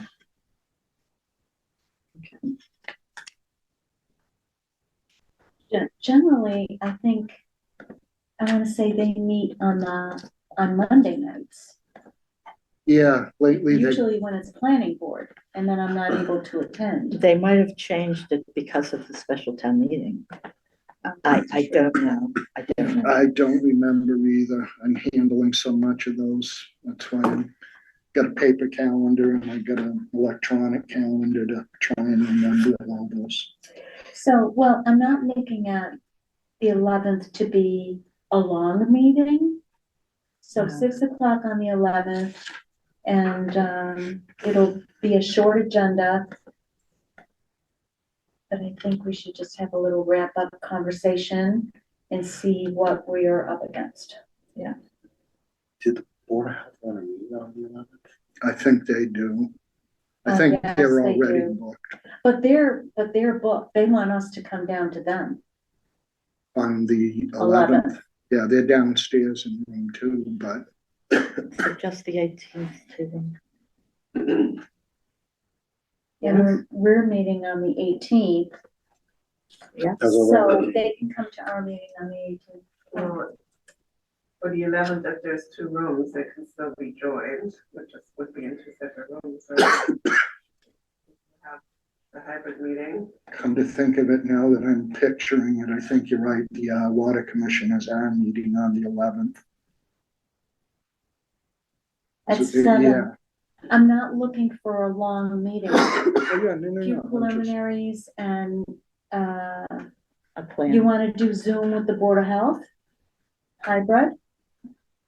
Like at 6:30, Yeah, we could do that. okay? We don't have to go down there, they don't have to come up here, That's so we'll fine. give them a Well, few minutes, They were whatever. gonna, and that kind of works in your favor, is that, Carla sent me an email, they're going to do, I think Irene's supposed to be doing a presentation about, something to do with the trash pickup.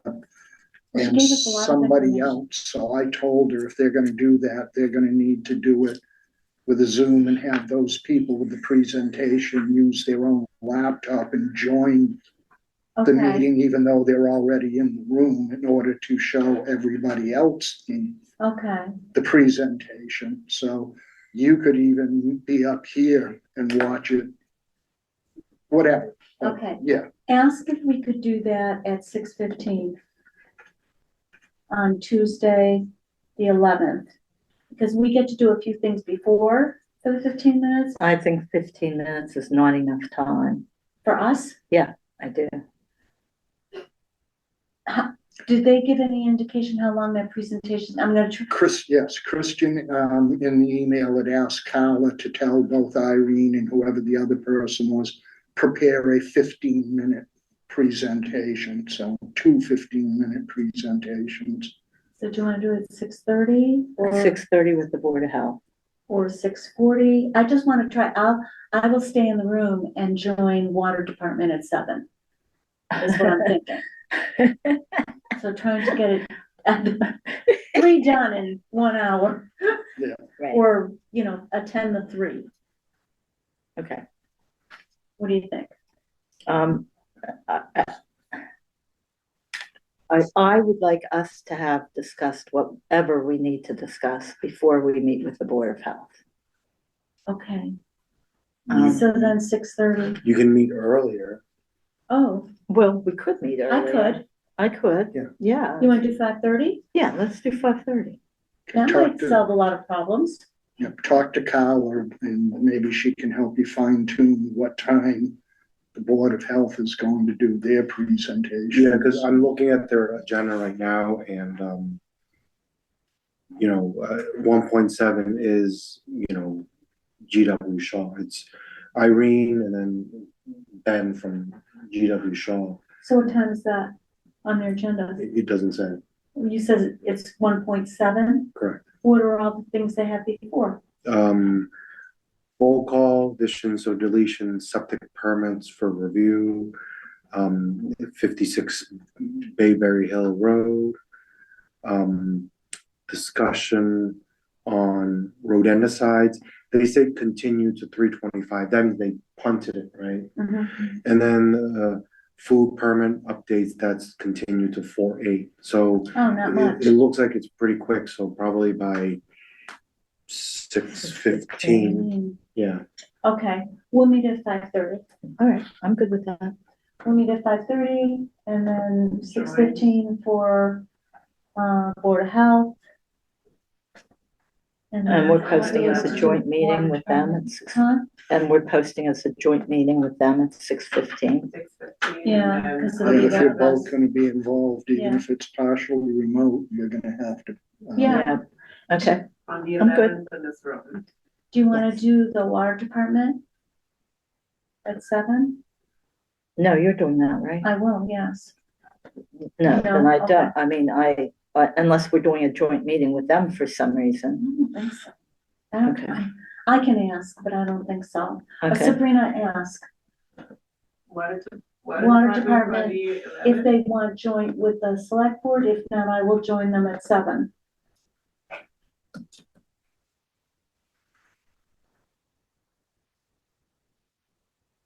Okay, so I think that, so we're good with 4.6. Am I free to go? Are we done with me? Brad Morgan, I believe, will be representing the school district at the town meeting. Yeah. So he has a presentation. So I'll just get the file from him. And because it's one laptop controlling everything, the slideshow and whatever. Yeah, if documents. he wants to position himself somehow, if he's got the slideshow on his laptop, we can do like we did with yours at the last one. We just plug his laptop directly into the projector. So, Either way, we should have a copy of the slide. Yeah. I think the biggest issue would be is trying to figure out what we can do about the discomfort you're receiving because of the projector right in your face. So, I think off to the side is, sitting off to the side is a perfect solution. Yeah, just like you said, this way and And just kind of angle us, so we have 2 tables like this or something, whatever. and that'll work. We'll help you out best we can. Thank you. A lot of that is more on the town's shoulders. That's how you want to set it up. But since we're there, we can assist you. And if we're still uncomfortable, I have no problem getting up and walking down, You and I just, won't ask permission. I Sorry. don't think you have to ask permission. Yeah, okay, so, If you want to abandon Nelson to be the only deer in the headlights, then that's. No, we're not abandoning Nelson. Well, he wouldn't see you get up and leave anyway because he'd be We're behind. blinded by the light. oh well. the sunglasses. That's right. That's what we Actually, I could don't think do. they'll We work. could all have sunglasses. You were trying to ask me a question earlier. Is there, a way of knowing like IP addresses of people who have come into Zoom? Well, that's part of, yes. Or how do But you we get in? really can't do it, but that's how, if like that Zoom bombing thing were to happen, there's a mechanism where we can click on an icon, it opens up a box and you click report this person. And it collects the IP address and the connections and whatever info it can, but sends it to Zoom, not to us. We don't have access to that. That way they'd have the authority to have the authorities go talk to somebody once they discover who did it, because now you're misusing their equipment. Federal offense, they can do it. With us, it's just, we can capture the information maybe, but we don't have the authority to really do anything legal against the person. Okay, So, just a question. yeah, no, understood. Okay. Thank you. Okay. Have a good evening, everybody. You too, Dave. too, Take Dave. care. See you all individually soon at another meeting. Yes. You are excused. Friday at 5. Okay. Oh, yes, right. I will, I'll be joining Okay. What's Friday The, at 5? cable advisory. Cable Oh, advisory. good, good. I was gonna report that under the whatever, 5.2. He beat me to it. Yeah. 4.7, review, discuss MMA alert remote public meeting options. Is there a motion? I move that the town administrator submit a letter on behalf of the select board in favor of extending or permanently I don't know what the rest of that is. Yeah, me either. Extending the remote public meeting options. I second to extend hybrid meetings And, forever. well, I had reached out to Margaret Scarsdale. Mhm. She's working on it on her end, Mhm. so she's heard my, advocating for it.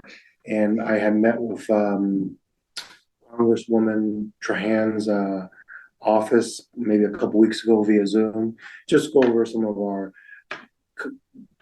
issues that, maybe she could, address on the legislative level. And, I mentioned, that extending the remote public meeting options as well.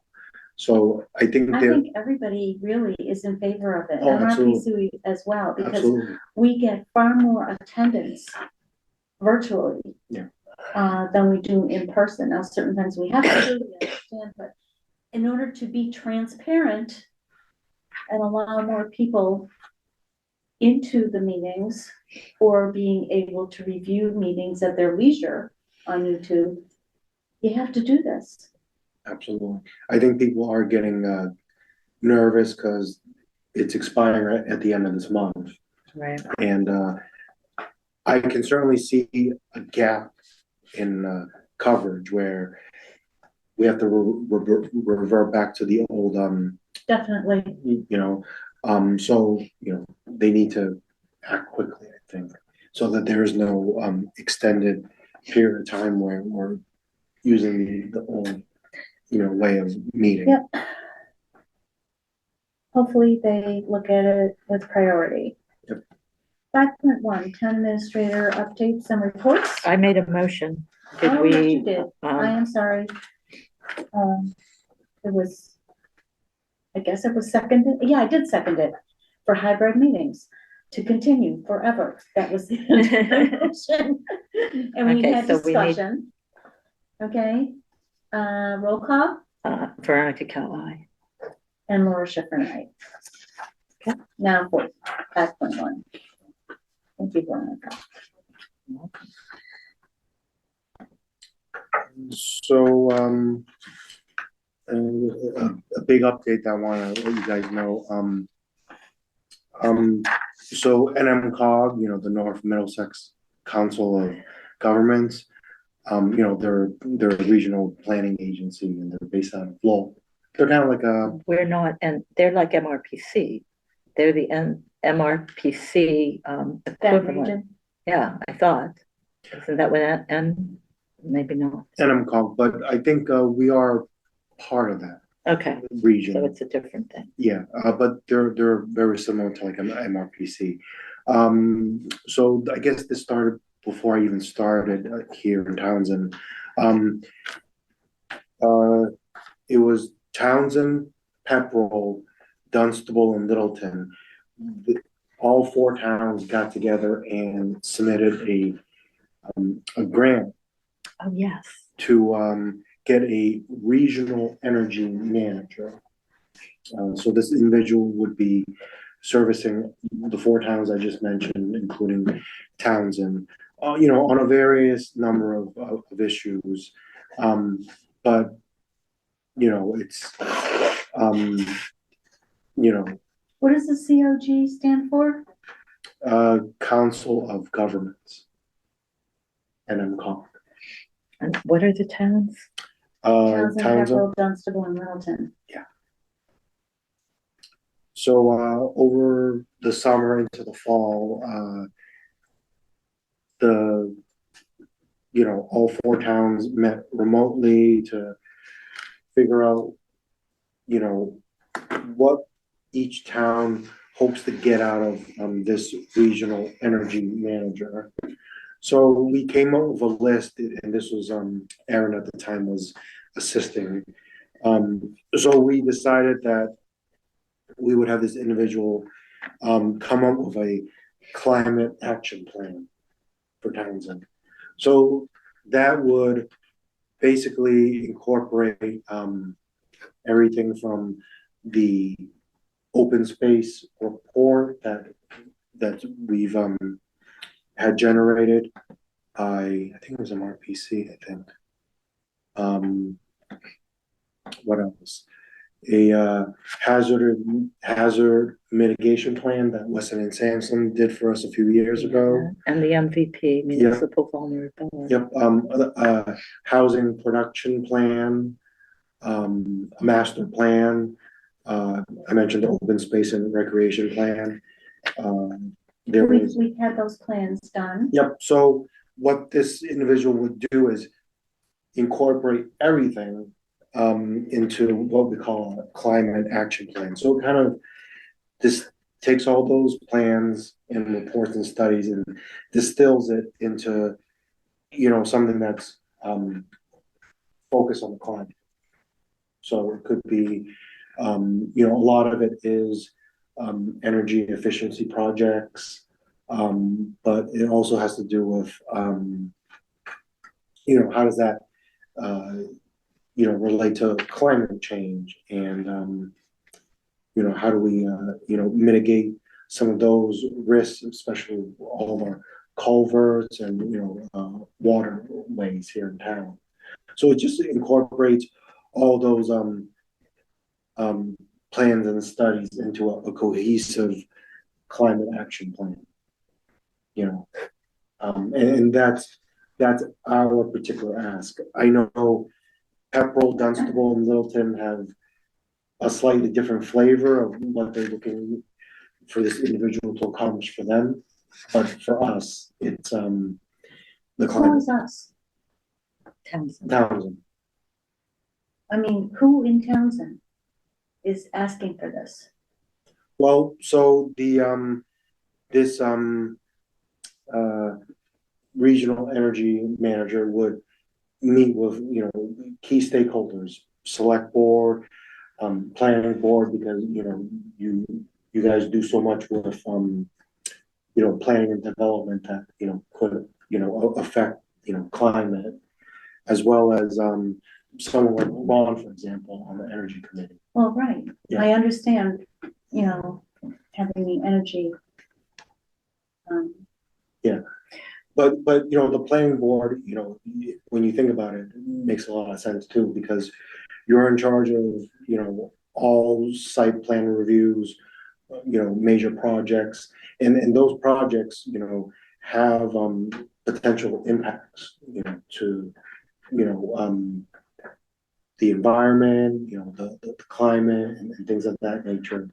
So that's why you should be the planning board should be a pretty big stakeholder, in the conversation. And I plan to, I don't think the planning board has done much approval process of developments that would have an impact on the environment. Well, it's things like putting in a driveway, if the driveway is close to a waterway, that it sits down Well, we do through, that. or having water gardens or something, of that nature. yeah, or even just, an addition or, completely new structure going on. It's a very, broad, approach to the issue. And, planning just happens to be, I would say a vital component of that.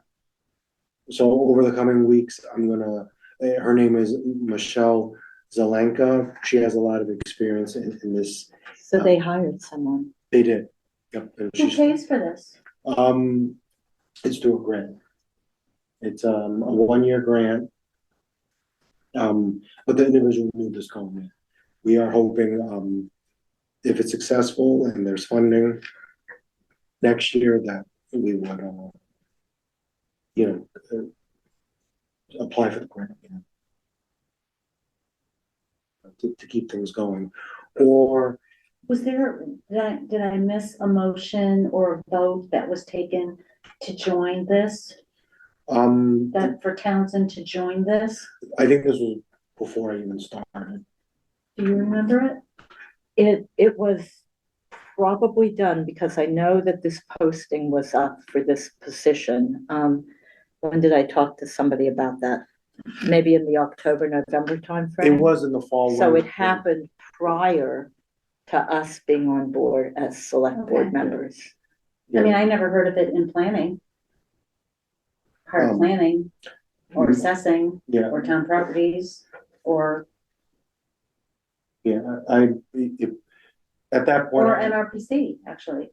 MRPC isn't involved Yeah, because at least two of these aren't MRPC towns, three of them. Pepperell Right. is an MRPC, Dunstable is an MRPC, Littleton is an MRPC. So it was outside of that. It was the climate, what is it called?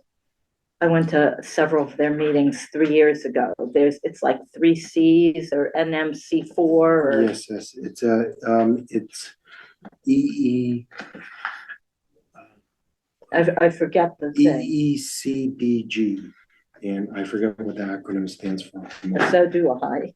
But yeah, that's who's behind it. They put out a survey probably 3 years ago, because this was when I was prior a select board member, saying, what do you need to in your town to bring about climate change or sustainability projects, that sort of thing. And I know I answered that survey, staff. We need staff. We need someone to do it because you can't expect that the people who are here right now are going to have this. Everybody's doing their job. To have this added is another layer. And so this position was the result of that. There were, and still are, I know that Pepperell Select Board was active on this committee. Dave Funioli and I went to the very first meeting that they had probably 4 years ago. I just didn't have time to keep going to these meetings. Okay. But yeah, Erin was, was pretty involved in getting, our side of things up and running. So we were fortunate enough to get the grant. So we all joined forces, and this energy manager, part of their time will be assisting with that climate action plan. Yeah, I'll take them. Thank you. Almost like there's something in the air here. Yeah, no. As you can hear, my Oh, do you need? I'll take one. Hey. I'm tickling my throat. Thank you. I just got them. Do you need? Yeah. Yeah. It's like there's something Mother's floating here. around. Yeah. You know, Oh, that's- sorry. So yeah, I plan to have this individual, Michelle, probably make a presentation, with the select board, maybe even the planning board, and definitely the energy, Okay. committee. I think I'm excited because I think she can really, all those reports and studies that we've done over the years, she's gonna sift through it and, incorporate it into, this. A plan. Correct. I'd be interested to know what the goals are of the other 3 towns, since they are different than ours. They are slightly different, and I'll have to look back at the documentation, but each town did submit like what their goals and objective for this individual to assist them.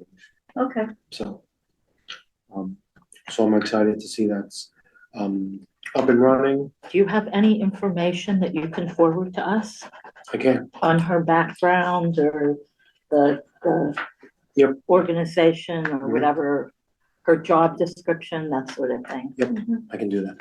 Thank you.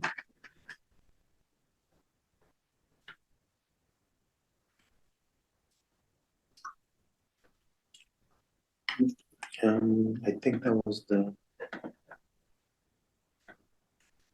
all I had to share.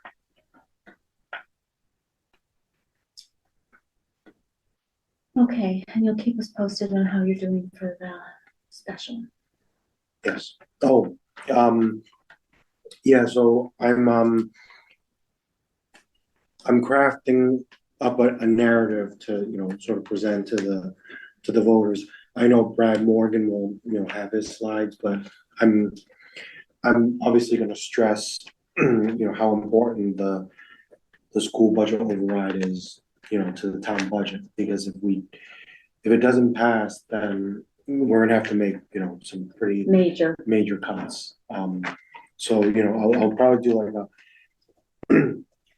like a pie chart of what each of those various buckets, the percentage, and then, the second pie chart would be, these are the cuts we would need to make, to balance the budget, And you were also going to have an average cost per household, Yes, in other words, taxpayer. correct. Yep, and I'll get that, right off the DLS You state should have a website. range. I know I said average, but the average is not gonna affect the low end or the high end. So if there's a possible way, maybe with Vicky, out of the assessors, to try to get a range of what the tax increase would be to, I mean, she's most familiar with the properties and the range, so. Well, so on the, DLS website, when you enter in like the override amount, it'll tell you what your new tax rate would be.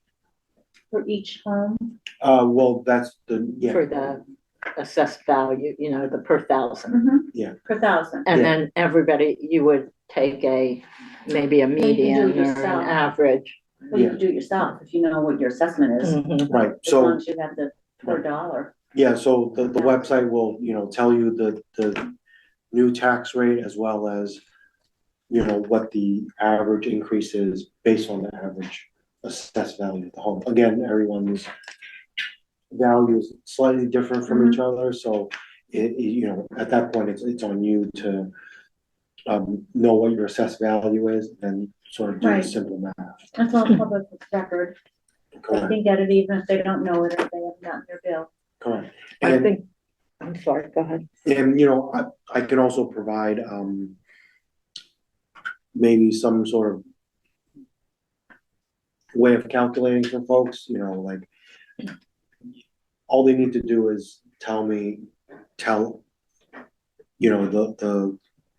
the calculator, what their assessed value is. Mhm. And the new rate, it should tell them. It's simple math, Right, so, agreed. The other thing I think we need to address is trash. I think we need to say, and as far as how we left it on Saturday, that we are going to, our intent as of the 10th is to go with pay as you throw. Correct. The collection only, without a fee for the remainder. Without the override, we will be charging a fee if in fact we keep trash collection in town. Right. I think we need to address that somehow. yeah, Those are the two major things. yeah, because I think if the override doesn't pass, you either have to probably cut trash altogether, which that's certainly the last resort, I feel. Or you charge a fee, and it's a voluntary fee, obviously. We're thinking, you think $100 a year per household should be sufficient to bridge most of the gap. It's voluntary in the sense that if you use town trash pickup, see, Callie, if you use town trash pickup, you are charged the fee. So we're gonna have to have some way. In other words, everybody gets charged unless they come in and opt out. Right, but But then they'll get their own and they're gonna pay more anyway, That's true. than $100 a year in bags. Uh-huh. but implementing that fee, you know, I think I've said it before, it's not easy from an administrative perspective. If we have to do it, we'll make it work somehow, but it's a lot of work to, you know, keep track of all the payments, and then give this information to Shaw.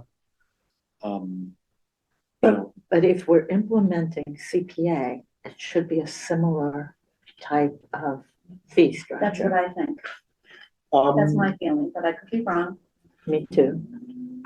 you know, in a lot of ways, there is some commonalities, but, you know, it is still, an extra step that, you know, the staff haven't been doing, so. But Irene's numbers incorporated funds for doing that work. Yes, they did. In what she gave us on Saturday, she put 20,000 in. Mhm. I haven't like quite vetted, you know, some of those estimates, but, you know, I think the cost of, the increase in personnel costs is probably minimal, but the workload is certainly gonna increase. You know, to, get the program, up and running and continuing, the implementation throughout the year. Well, our option then is the override passes and we have trash. The override doesn't pass, we don't have trash. If in fact, we're not gonna, do a, And if it doesn't pass, we're gonna lose a lot more too. oh yeah, not just trash. So, And I think, I would probably, in my slideshow presentation, sort of mention some of those things that might potentially be cut. Trash is certainly one that we just talked about. The pavement program, that's, you know, going away. I think that's going whether or not we have an override. Yeah. It's gone true. even with the override. And then it's, you know, we don't have the details, but it could be like, a 20% cut or whatever the number is, across these, you know, departments. I think we've already sort of agreed on that. Public safety is, we shouldn't cut because, you know, it's a public safety issue. You can't cut really on debt and insurance. So, and, you know, we're not in charge of cutting the school budget. So when you take away all those buckets, you're only left with a handful of things that you can cut, and those areas are gonna experience pretty painful cuts. It comes down to the highway department, cemetery and parks, library, senior center, town hall. It's pretty much what it comes down to. And it means we're gonna be closed for the most part, 1 day a week. And I did hear, I don't know if anybody else heard this, but I did hear the other day that there are some communities, some towns that do not clear the roads now until after a storm is over. They do not go out until after the storm is over. That means that nobody's going out. People need to know that. If that's what, in I fact. mean, we haven't voted that here, No. but that has been voted in other communities. Because snow and ice is so high, Right. and then the labor for it, besides. It's the labor when you're plowing at night or on the weekend. Rather than during regular hours. Right. Weekends we're still gonna have, because you're gonna need to clear on the weekends. I can't wait for next week. What?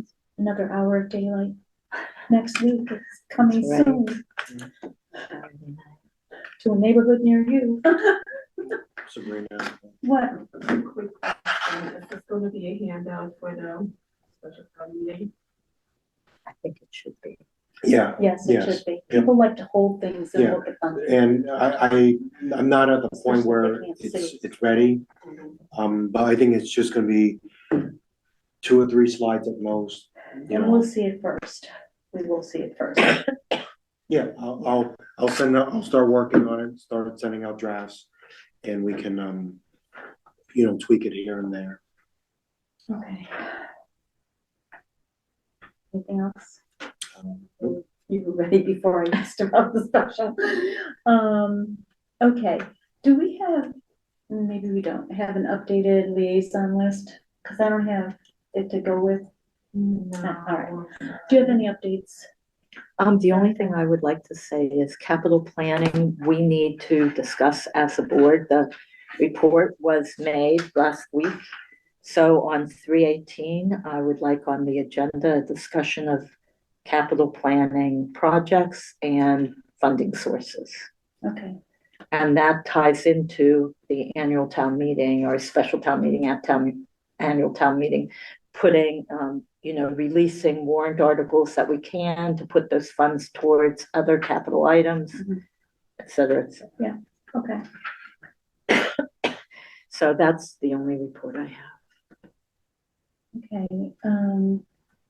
As Dave mentioned, the cable advisory contract, your task force is meeting from 5 to 7 Friday night, and Nelson, you're joining us? I will be, yes. I'll be doing that remotely, and I gotta, It's all virtual. yeah, and I'm bringing my daughter to a ballet practice at 5:45, so I'll probably be in the car driving for Okay. part of that, and waiting in the parking lot while she's doing it, so I'll be Okay. joining remotely. But, I had sent Dave, a quote for the attorney that was Okay. recommended to us. So hopefully, I'll remind him that you guys should discuss that as a committee to, see if it's reasonable, and if it is, reach out to him to, But there's been nothing from the cable company itself for a draft contract for the after October? I think, I could. We haven't seen anything. I could be mistaken, but I think, sort of the committee meets as a group, determines, what you wanna change or tweak in the We contract. went through the contract You mentioned- already, Yeah, and there is a list of things where we had questions or whatever. There's a list, okay?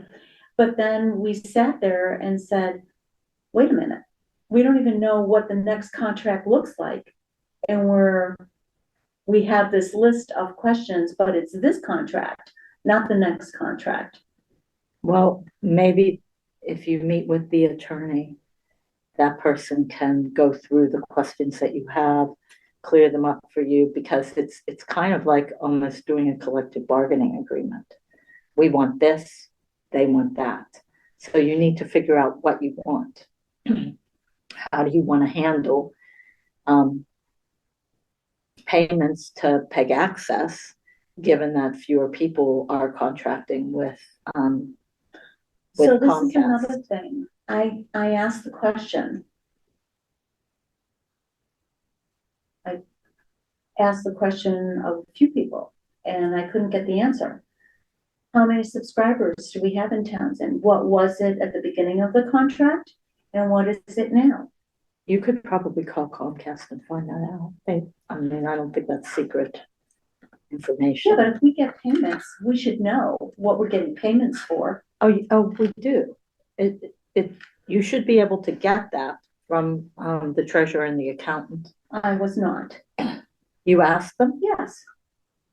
Are they not receiving the payments? They came I in would think so. quarterly I don't know. by contract with.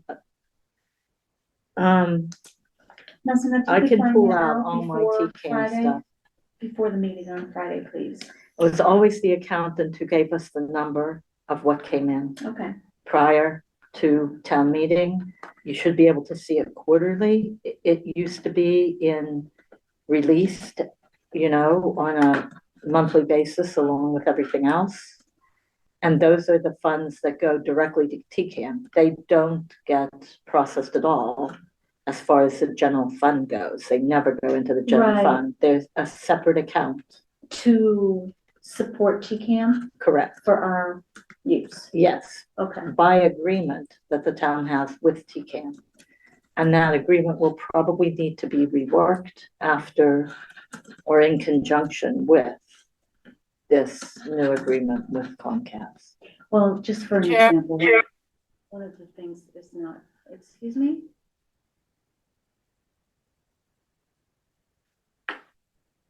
Madam Chair, Yes, who's speaking?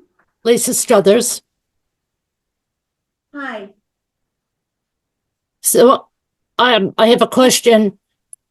Is it to be understood that the Cable Advisory Committee is to vet your legal for negotiating the contract? No, the cable advisory, my understanding is the cable advisory committee would have an attorney that you work with that's separate from town council, because our town council does not do communications. and I he did understand that it's my understanding that the Board of Selectmen negotiate this contract. Well, We are, Not the committee, who has no idea how to do that. that's not what we said, okay? The That's committee what Veronica just is said. pointing out things in the contract, Right. which, Lisa, that list that you had put together, can you send that list to, because she's our clerk, can you You've all send been, that? you all have that. I'm asking if you could just send it to Nelson, Okay. okay? Yeah, I can have the chair do that. It's just the committee got it. okay, that's Yeah. me. No, I just wanted to make that clear, that Okay. who's gonna say, yeah, this is the legal. I wasn't under the impression that a committee would do that. It would be the negotiating party, which I'm to understand is the select board that does the negotiating. But you guys make you make the recommendations to the select board. You're the Right. committee that makes the Right, recommendations. we pull out of and have pulled out from the current contract, all the things that the select board can negotiate that are negotiable items.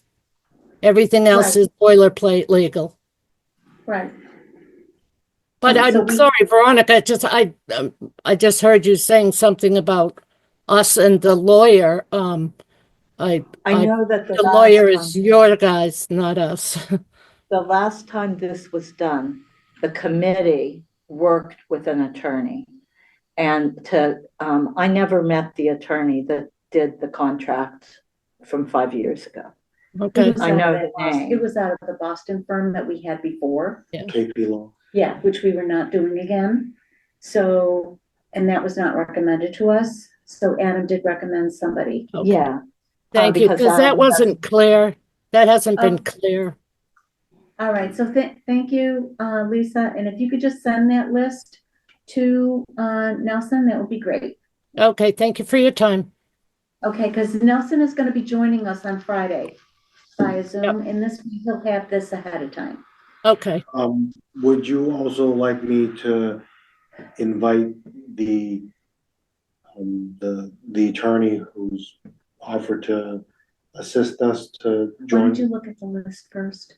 And then you and I can talk about that. Okay. And then maybe not for the whole time, but some of the time. I don't want to take up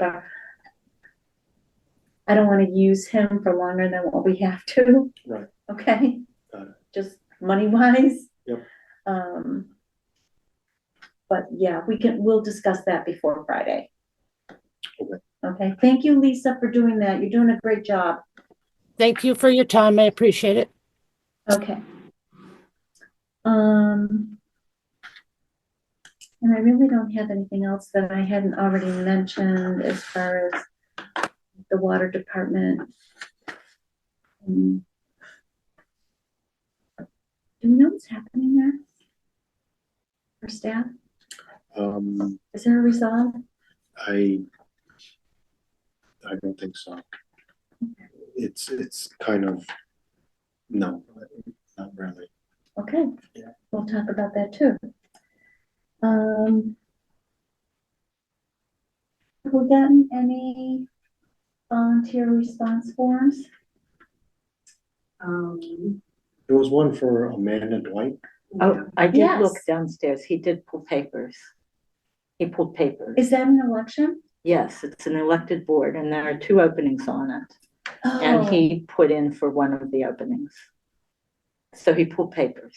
okay, yeah. he pulled papers, and is that term starts the day after the election? That isn't anything that we could appoint now?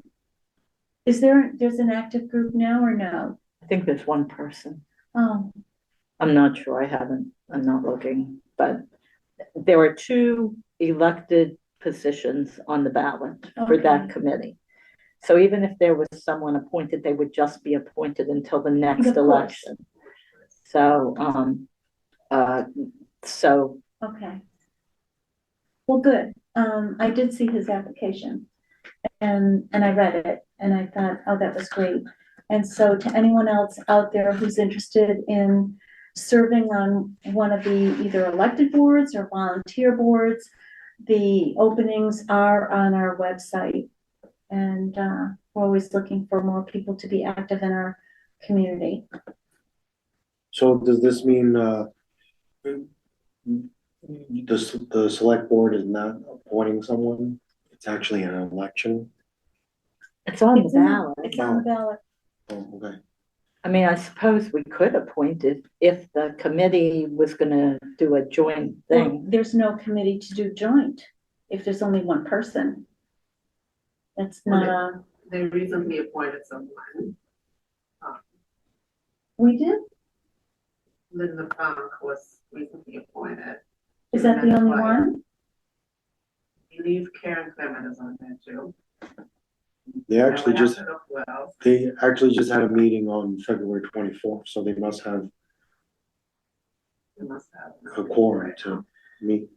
Okay, then that, actually it was a volunteer form that came in. So he may have pulled papers, that's great. But did his volunteer form then go to the committee? Yes, Oh, the committee already has somebody right now. so But they have a full spot board?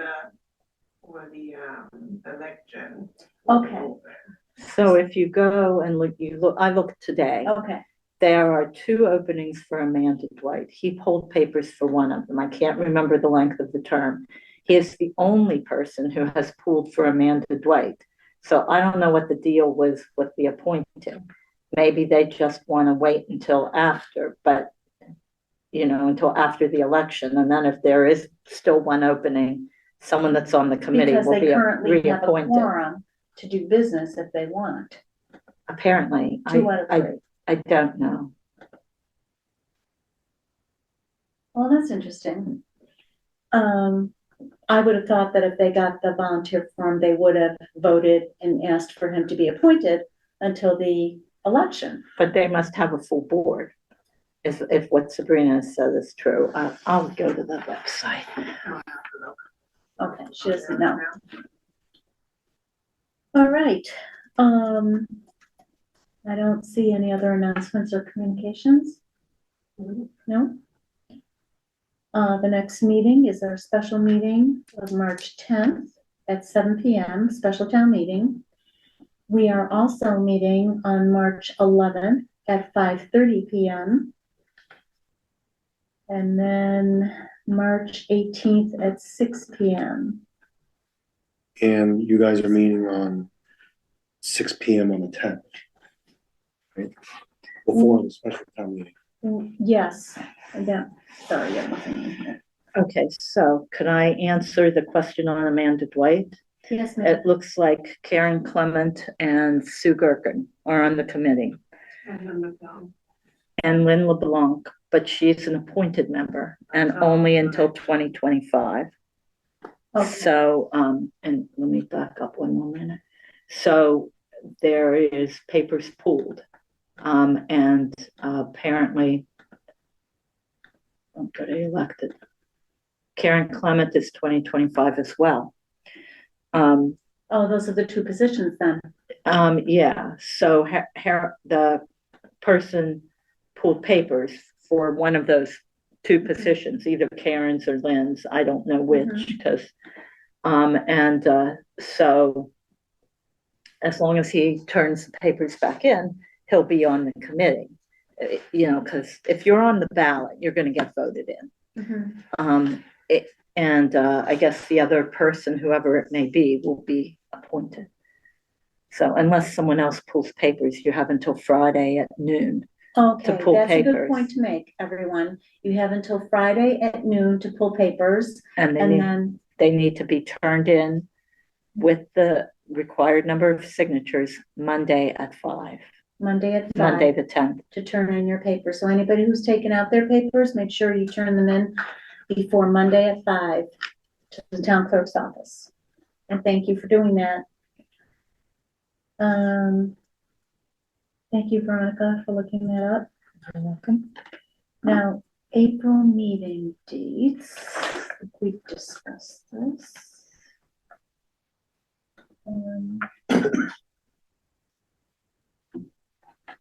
April 1st, and April 8th, and April 29th.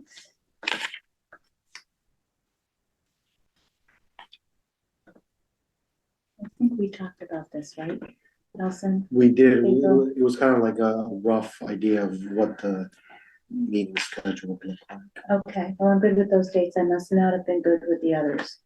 I So, think there's a school vacation in there with Easter. It's usually the third week, the week of That's Palm Sunday. Boston Globe. It's not necessarily Easter, it's Boston Marathon Day. The 21st? It's the week of, well, Easter changes every year. yeah, Easter changes every year, but Boston Marathon Day, I don't know if it's the 14th or the 21st.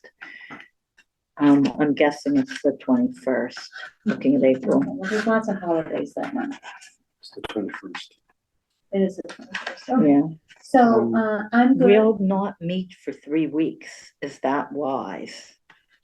So if we meet No, the We first, can meet the 1st, the 8th, and the 29th. yes, so that's 1, That's 3 Two. meetings in April. And I know when you were in my office, we we're talking about, because we need to button up the annual town meeting warrant articles. So, That's So- why the 8th. so let me just see, so town meeting is on the 6th. May 6th. Oh, no, the annual town meeting is the 5th, Monday. No, No, it's it's the 6th. Tuesday, the 6th, So that means we need to post by April 22nd, correct. and obviously we need to meet Um, before then to, if, I mean, there are 5 Tuesdays in April, is what I'm saying. And so if we meet the first and the second Tuesdays, then we'll skip a Tuesday, and then meet. That means there are 3 weeks in between the 8th and the 29th. I think we would be better off meeting the 1st and the 15th. you said there was a week that you weren't available? Was that right? Or am I misremembering? Yes, but I can't remember why.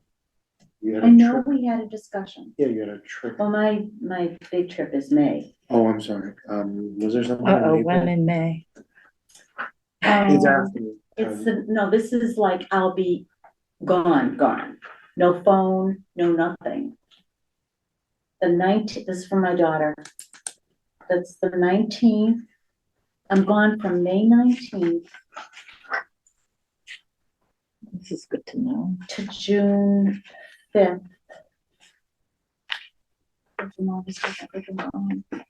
Okay, I'm going from May 31st to June 17th, Oh, good, I don't feel so bad then. but I will be able to call into a meeting if need be.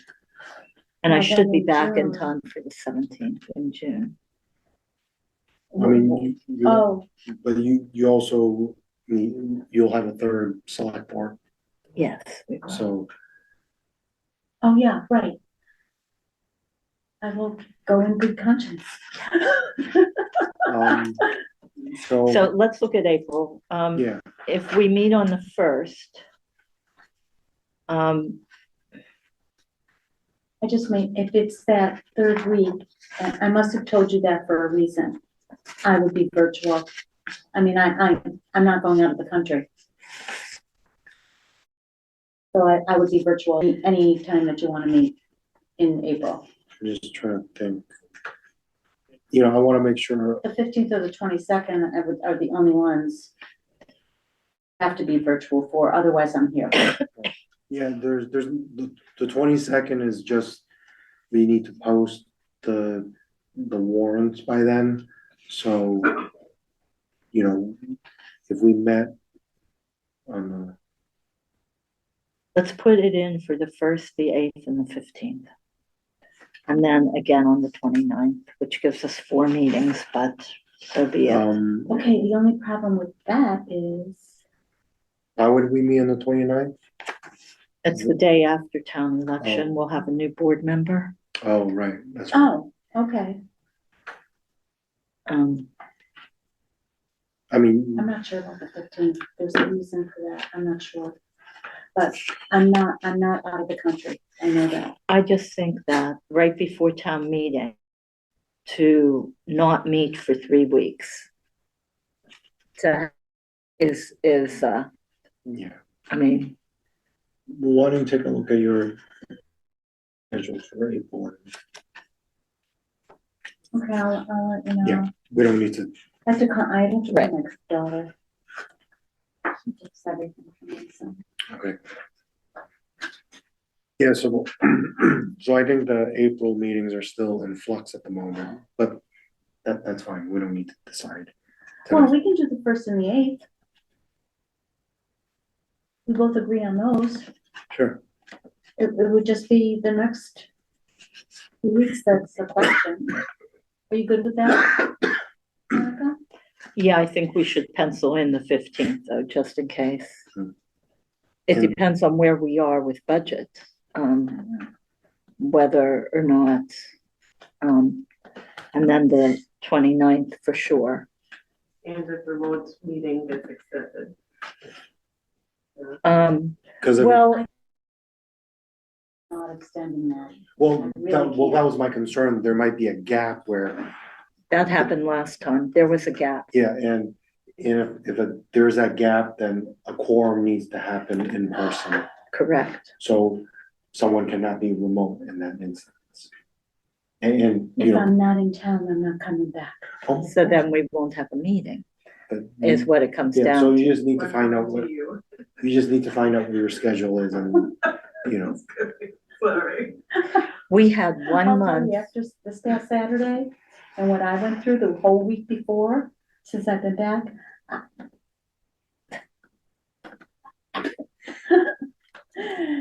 I'm not gonna say anything, but that was crazy.